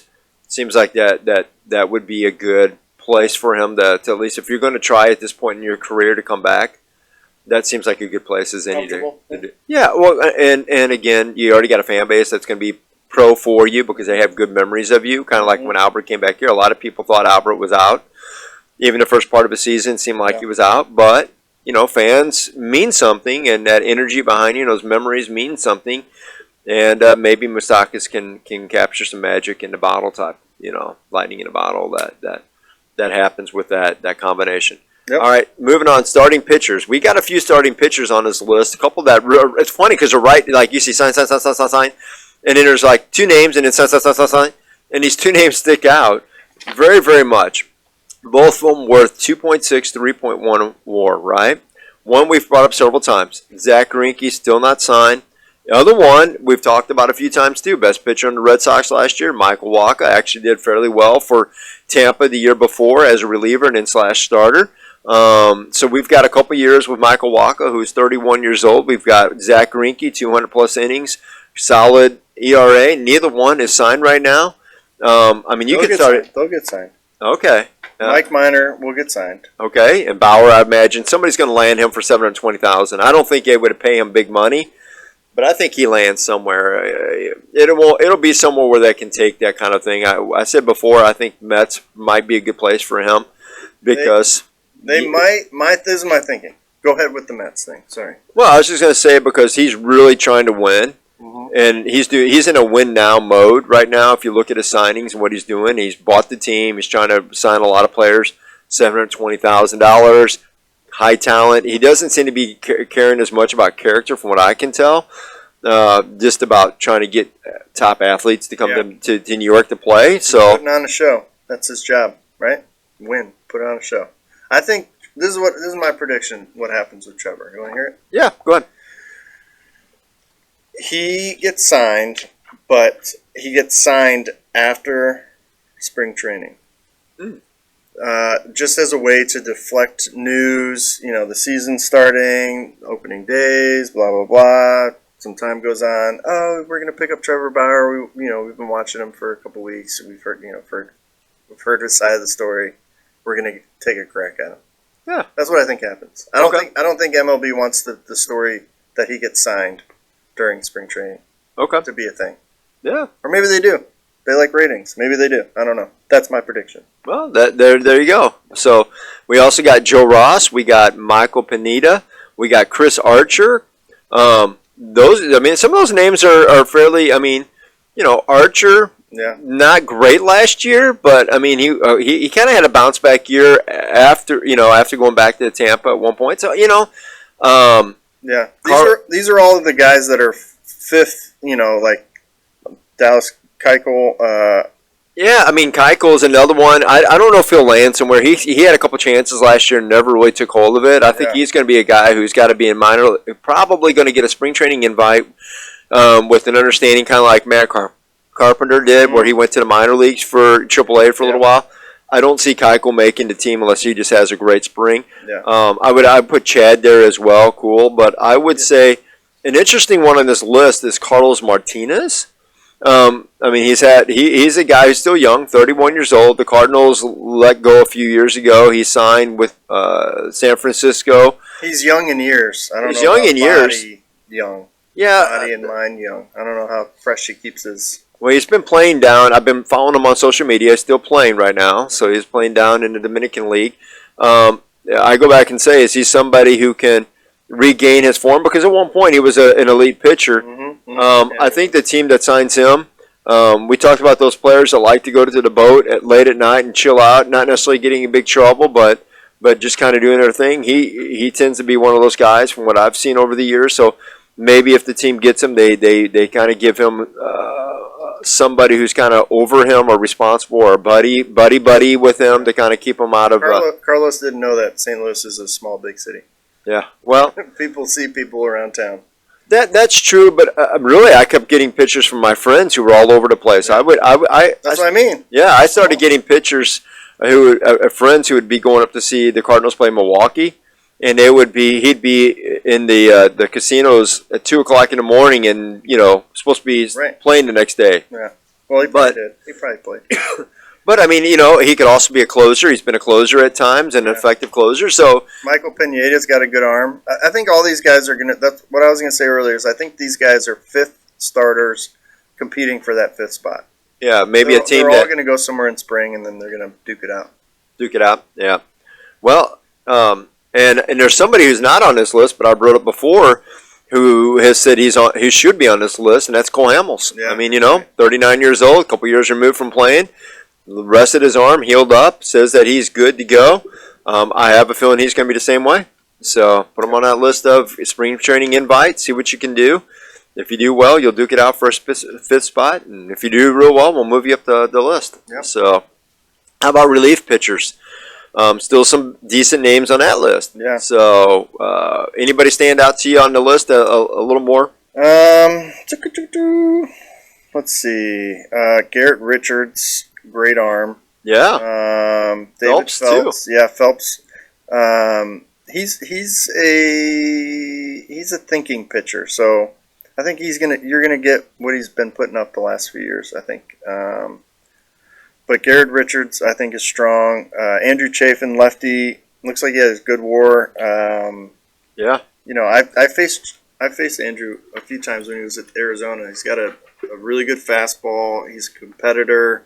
I think he's one of those personalities that you want in your bullpen. A guy that kind of, you never know. He's kind of a goofy guy. Yeah. Keeps things light, but also intense. Garrett Richards and Chafin are what stick out to me on that list. What about on the flip side of that list of Dominic Leone? He was a guy who has had a couple of good years. He had a good year with the Cardinals, then left and had another good year. Then kind of had a down year, a good year, and then now another down year. He's still plus WAR, but he's only 30 years old. I mean, he's another guy that stands out. Derek Holland's another guy that stands out, a little older, but I mean, as a bullpen guy, how about Chapman? Chapman, here he is. Way down on the list, but I mean, 35 years old, still has fast stuff. Can a team, Yankees were high pressure, maybe a change of venue into somewhere with a little bit lower pressure. Will Smith, right underneath him too, another guy, 33, who's was dominant at one point. Yeah, these are the guys on the list that are going to be like specific teams are going to need. Especially with the WAR, like Chapman, he's not going to be I don't think he's going to be a closer. I think he's going to have to switch up his role to be probably a lefty on lefty guy. Maybe he's earlier in the game. So I think there's a specific qualities about these pitchers that is going to take a specific team and their needs to sign them. And some of them might be taking a risk. I mean, so another one down on this list is Alex Reyes. Alex Reyes was one of the best closers in baseball just 2 years ago, but he's still injured, still coming back from an injury, not going to be back at the beginning of the season, so somebody's going to have to pick him up and then, understand he's only going to give you half a year. Right. He's kind of had injury, and he's been injury prone. I mean, that's been the whole holdup. I mean, he's never been his talent. When he pitches well. Is that somebody you sign really cheaply and bring in and understand that, and maybe even give him a 2-year deal? Because if he's healthy, I mean, good pitcher. And he's still young, 28 years old. I mean, he was supposed to be pitching when he was like 19, 20. And he just kept getting delayed because of these injuries, right? So, but he's had Tommy John. He just seems to have something going on all the like every other year with his arm. So, I don't know what that's what exactly do you know what he exactly hurt? I could probably look it up. Yeah, I do but not. He missed all last year. Yeah. He had good numbers for St. Louis. As I said, he was at one point one of the best closers in the league. Yeah, I just he was don't know. There's got to be more to the story than that, because it seems like the Cardinals saw what they could get from him, and then he was injured. So, what's the holdup? Why wouldn't you bring him back? Well, his contract ran out, and I think that they were ready to move on after 6 years of dealing with injury after injury after injury after injury. I mean, they would get half season of starter, injury. Half season of starter, injury. Closer, get a good solid season, injury. He just. There you go. There's your answer. Yeah, he's injury prone, but that goes back to a team that he's 28 years old. Hasn't pitched a ton, doesn't have a lot of wear and tear on that body like that. Apparently that doesn't matter with him though.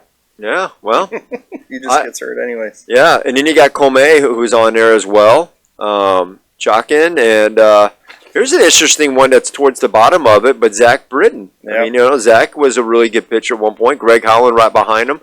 There's some some older names that may just very well bubble to the top. Definitely some people out there. If you look at this, who's out there, you could almost make a starting team off of it. I mean, if you think about it, you can almost take a expansion team, Nashville. There you go. Sign them now. That would be fun. I would welcome a Nashville team. I think that would be a very fun thing for St. Louis. That'd be huge. Only problem is it would draw. I mean, there's a lot of Nashville fans that have grown up Cardinal fans, and that give them their own team. That's all right. Give them their own team. Yeah, give them their own team. Yeah. Well, we only want true Cardinals fans here in St. Louis. Well, I mean. We don't want you guys that are like, I guess I'll be a St. Louis fan since there's. Well, they're still going to draw from Iowa and places like that, anyways. They're still going. Iowa loves St. Louis. Iowa loves St. Louis. That's why I said Tennessee. You go down to Tennessee, most of Tennessee, Memphis to Nashville. Yeah, a little bit Braves. I see Braves when I go further, more towards the Chattanooga, because it's so close to Atlanta. But that southern part, that southeastern part. But I would say vast majority, probably easily 2/3 of Tennessee is Cardinal Nation. Even Southern Illinois, Cardinal Nation. Yeah, that's true. You go Arkansas, Cardinal Nation. True. Iowa, Cardinal Nation. True. Even though Kansas City has the Royals, Iowa. What about Nebraska?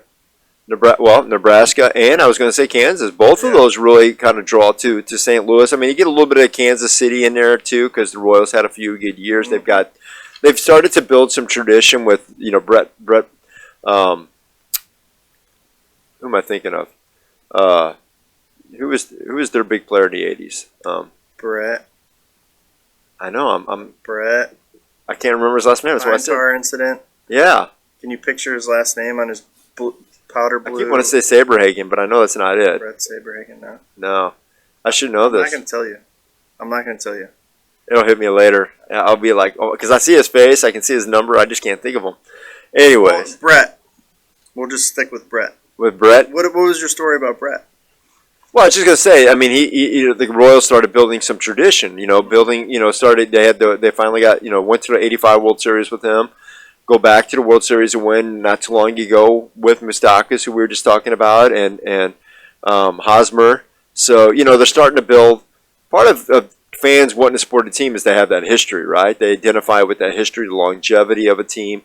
One of the reasons the Cardinals have remained so popular in the Midwest was because they had KMOX radio broadcasting on AM. Everybody could hear it on a nice, clear night, listen to the games through the 60s, 70s, 80s. And so, for a long time, it was just what people did. You go do your work, your farm, go to school, come home, do your stuff. There's only so many channels you can listen to. Yeah, and then you flip on the radio and listen to on AM, KMOX, broadcasting the latest Cardinal game. Would it help if I gave you a hint on his name? Sure. Brett is not his first name. George Brett. Nailed it. Thank you. Nailed it. I knew. I was having a brain fart there. I could see it. I could see him. I just could not think of his name off the top of my head. It's okay. Yeah. You're allowed to forget things. I am? Yeah. All right. You Well, have that's my good. permission. Well, it's good to have that grace. Well, let's move on to one last thing before we kind of end today. But that's the faith and culture section, and I want to start with something that's kind of, let's say, interesting. It's been in the news the last few days, and it actually kind of started underneath our former president. They raided Mar-a-Lago, and Mar-a-Lago, apparently Trump had some what they consider to be sensitive stuff. He says that he declassified it so that it was no longer top secret, but he claimed, and as president, he has that authority to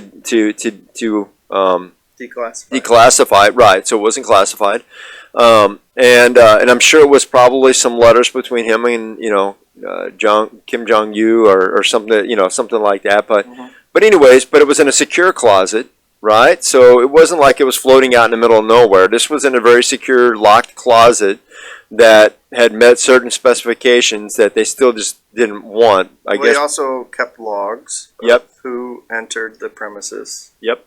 Which is standard, right? Yeah, they did a lot of things. Apparently, still didn't got in trouble. The FBI raids him, and the news goes crazy over this. He is, a terrible person for this. Even though we've had Hillary Clinton, we've had all sorts of people with all this stuff over time, but because it's Trump and he's such a big personality, it all becomes about Trump because it's like they're so bent on trying to take him down, and then all of a sudden, whoops. Not too long after that, we have records that showed up in a library area, I guess study area, that Biden had, and they're like, oh, okay. And then a few days later, oh, I've got a box in my garage that had some, and now we've now come to, I don't know, I didn't check today to see if there's been any more, but as of last night, we've now found 4 sets of records. From what we've been told, it seems like most of these are dealing with Ukraine and Iran. Ironically, Ukraine, we've already got a lot of interflowing between Ukraine and Hunter Biden and paying the big man 10%. So not to try to go down too much controversy there, but just saying these are facts. We know that there was a laptop. We know that these things were said. And because of that, now we've got Ukrainian docs at home. Not saying that he didn't do stuff in Ukraine, but I mean, it just seems like it's building. Who stayed at that house? Hunter Biden. Well, he was renting that from his father. He claimed it as a. So this is funny. I was listening to this the other day. He actually claimed to own it at one point. Then he claimed it to rent from it. His rent was $50,000 a year. No, a month. I'm sorry, a month. Thank you. A month. Right, which is enough to rent Mar-a-Lago, not a $2 million Delaware residence, right?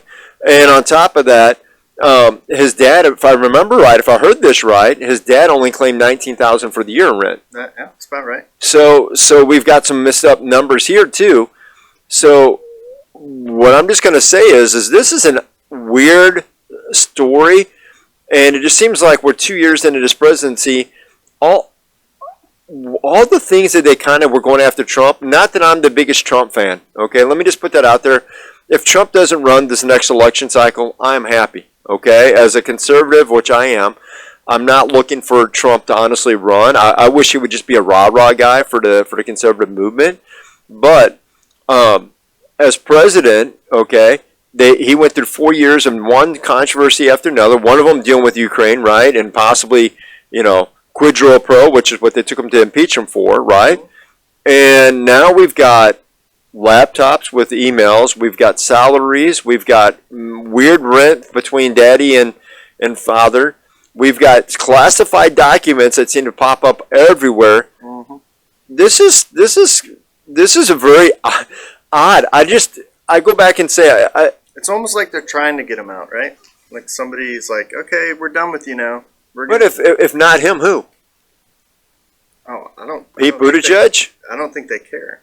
Yeah, Kamala? I don't think the Democrats care as long as it's not Biden anymore. I just keep wondering if they do that, then who's going to replace him? Because I just don't look at anybody on their roster right now that's a strong candidate that's going to step up. I mean, about the strongest person I could see maybe running would be Michelle Obama. Was Biden a strong candidate? Does anybody debate that? He had an established career, and he was yes, because he won, and not to go down to controversy of the election, but I will say he was liked enough by Democrats because he seemed like the old man who just was not going to shake the boat. He was everything that he sold himself on the road, Basement Biden as they like to call him. Mm-hmm. That he hasn't been since he's been president. He's been the most radical guy there's ever been, probably, or one of the most radical presidents.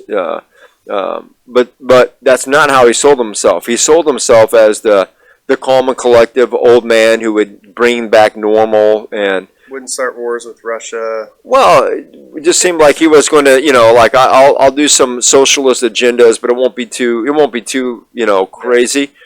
And the minute he got into office, I mean, day one, I ironically, and my question to like my Democrat friends who are union is, why would you trust this guy? The first thing he did was break his promise to a union. He told a bunch of them, I will not ban fracking. And day one, he bans fracking. I mean, that's what he did. He literally was 2 weeks earlier on a debate stage, or 3 weeks earlier on a debate stage, and said, nationally, I will not ban fracking.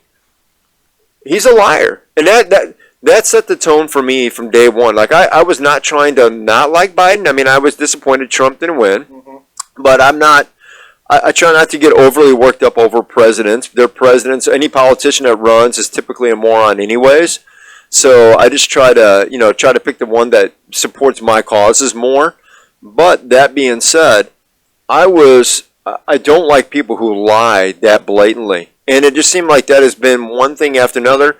And now you got the press. He's been doing that forever. Well, yeah, and I mean he since he's been running for office, he's been caught in a lie. Well, he's been in office longer than I've been alive. I know.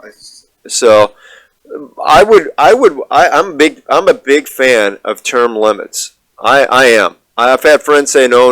I'm still a huge fan of term limits. I think that would be one of the greatest things in politics, especially at the federal level, because. And I would say 2 terms for each place. I mean, Senate, that's 6 years a term. That'd be 12 years. House, 4 years. That'd be 8 years.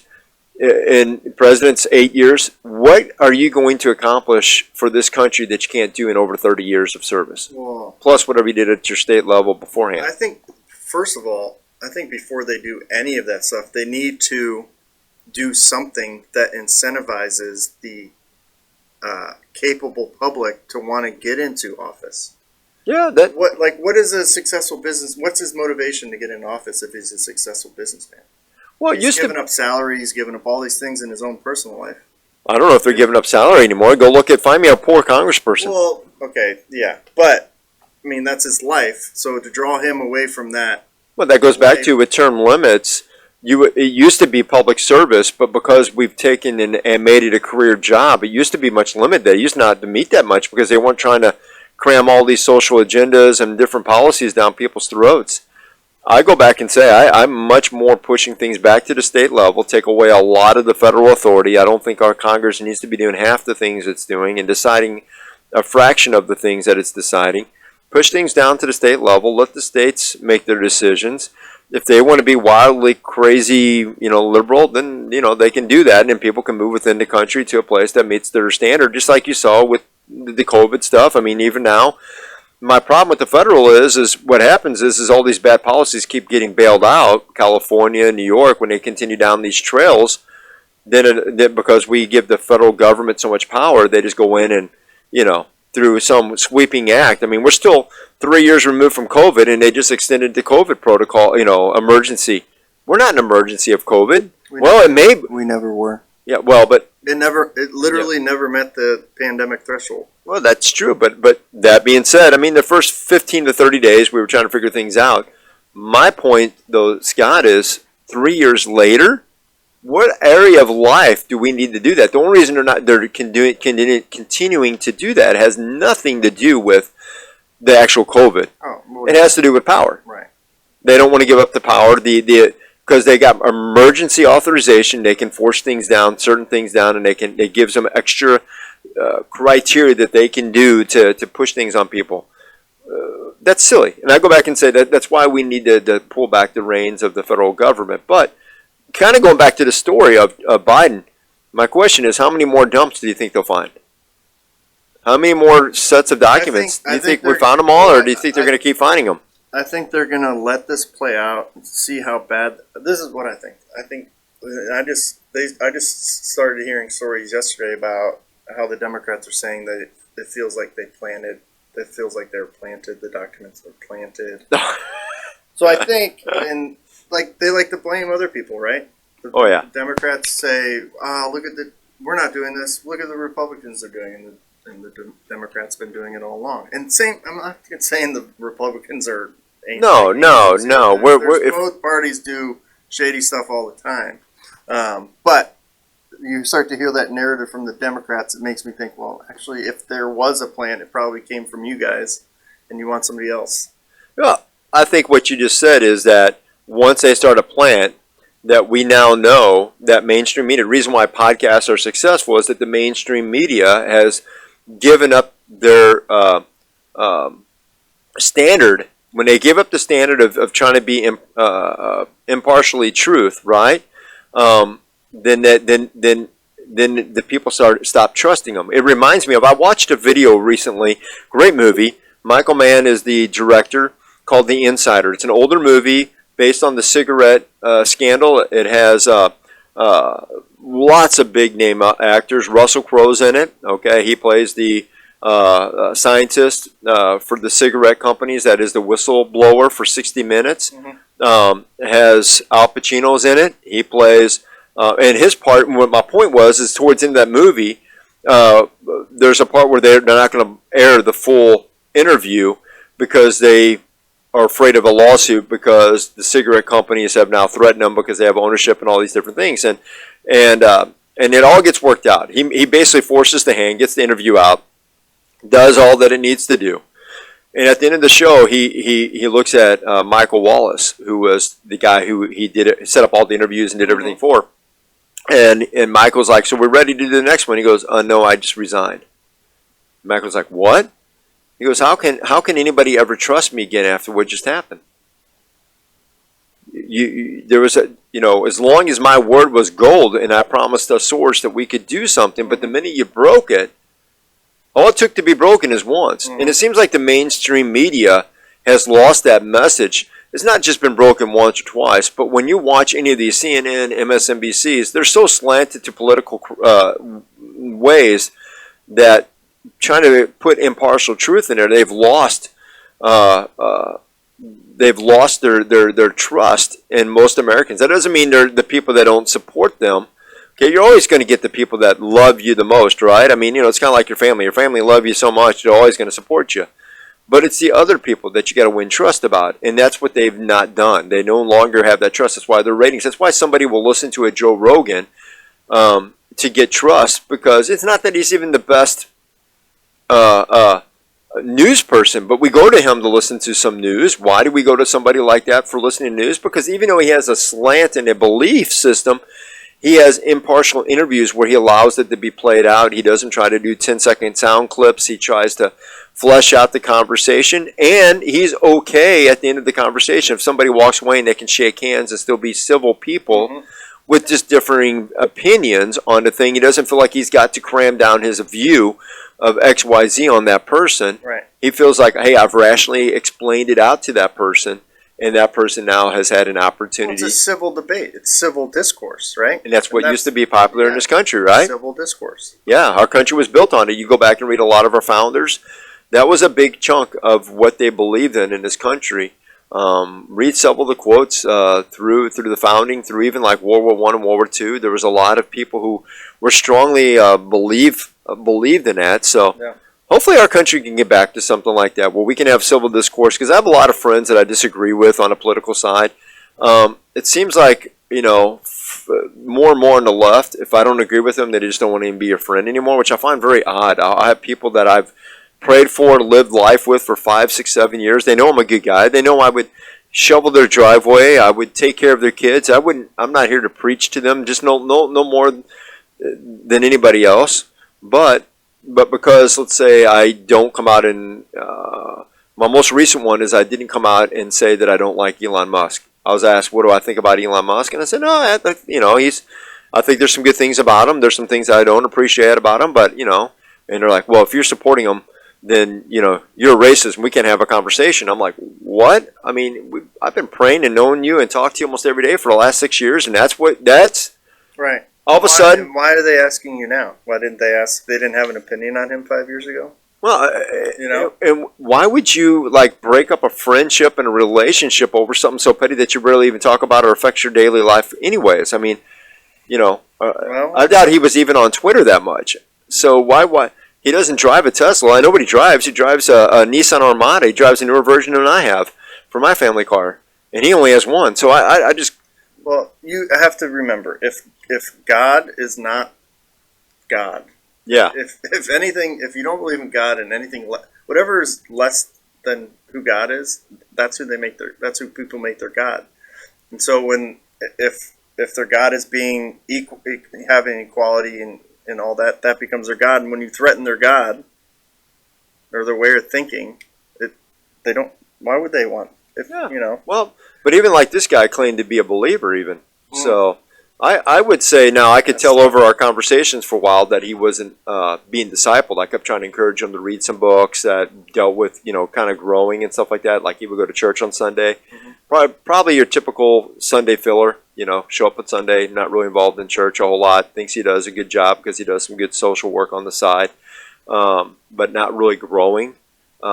Because obviously, if you love the Lord and He was your most important thing in your life, you would never end a friendship or relationship over something so petty as Elon Musk. You would think, right? Yeah, that wouldn't even be think. That would be, Jesus neither did His disciples ever let politics get in the way of sharing the gospel and loving on people. You would think that would be much more important than anything. So, but I would say is. And to kind of go off of your thought for a second is that we have seen a shift from taking God in our country away and replacing it with humanism, which is on every hallway of every public school in this country. Just do it. You can do it. It's what you can achieve. It's all about you.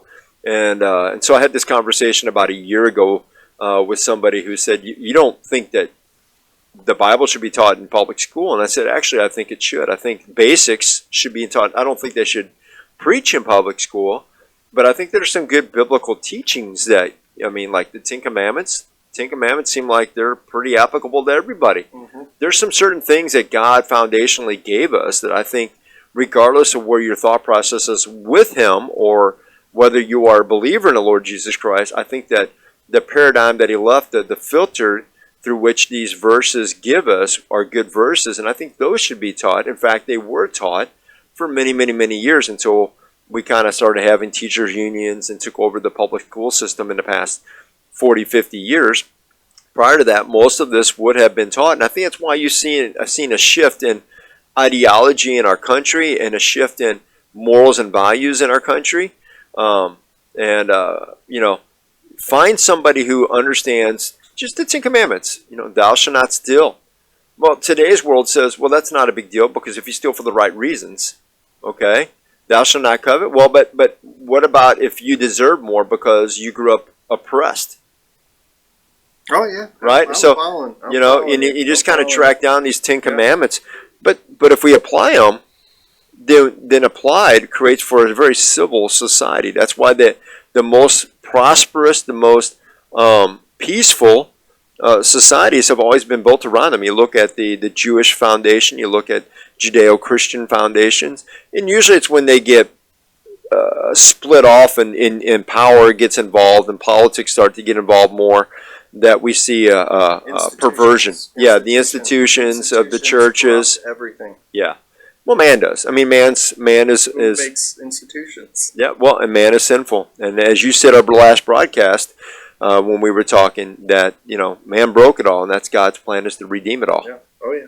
So, well, hey, thinking of that, let's end with a verse from Proverbs. Why don't you read it for us today? Because thinking of wisdom and for our country, regardless of if you watch this podcast and you have different politics than us, that's fine. But I think we can all agree that wisdom is something that's important for anybody, including those in politics, maybe even especially, and it seems like it's lacking in today's world more and more. So why don't you read about it? Yeah, there's a lot in this. Yeah, it's a little long today, yeah. So, but I think it's important. So absolutely. All right, we're reading from Proverbs 1:20 through 33. Wisdom shouts in the street. She lifts her voice in the square. At the head of the noisy street, she cries out. At the entrance of the gates in the city, she utters her sayings. How long, O naive ones, will you love being simple-minded? And scoffers delight themselves in scoffing, and fools hate knowledge. Turn to my reproof. Behold, I will pour out my spirit on you. I will make my words known to you. Because I called, and you refused. I stretched out my hand, and no one paid attention. And you neglected all my counsel, and did not want my reproof. I will also laugh at your calamity, and I will mock you when dread comes. When your dread comes like a storm, and your calamity comes like a whirlwind, when distress and anguish come upon you, then they will call on me, but I will not answer. They will seek me diligently, but they will not find me, because they hated my knowledge, and did not choose the fear of the Lord, which is the beginning of wisdom. They would not accept my counsel. They spurned all my reproof. So they shall eat of the fruit of their own way, and be satisfied with their own devices. For their waywardness of the naive will kill them, and the complacency of fools will destroy them. But he who listens to me shall live securely, and will be at ease from the dread of evil. Well. Very, very good. I tell you this, Scott, is, when we read verses like that, and we could really break apart. I mean, you can almost do a sermon off each verse. Goodness, yeah. But the overall arch is that we should not mock wisdom, and that we should seek wisdom, and we should treat it with utmost respect. Mm-hmm. And where do you find wisdom? Well, you find it in God's Word, and you find it in people who walk before you, right? And so my encouraging words to you today, just from thinking of faith, is if you're not somebody getting discipled, or you're not walking with somebody who is a little bit further along in your walk, then I would highly encourage you to find somebody. Go in your church and find somebody who you can grow underneath. And then as you start to grow, people ask me, how long should I grow underneath somebody before I start doing the same? And I usually say within a few years, usually 2 to 3 years max. And then I know pastors who disciple for 3 years and then turn them on to disciple, and then they just go from like a weekly meeting to more like a monthly or quarterly meeting, but just so they can check in and keep that process growing. Mm-hmm.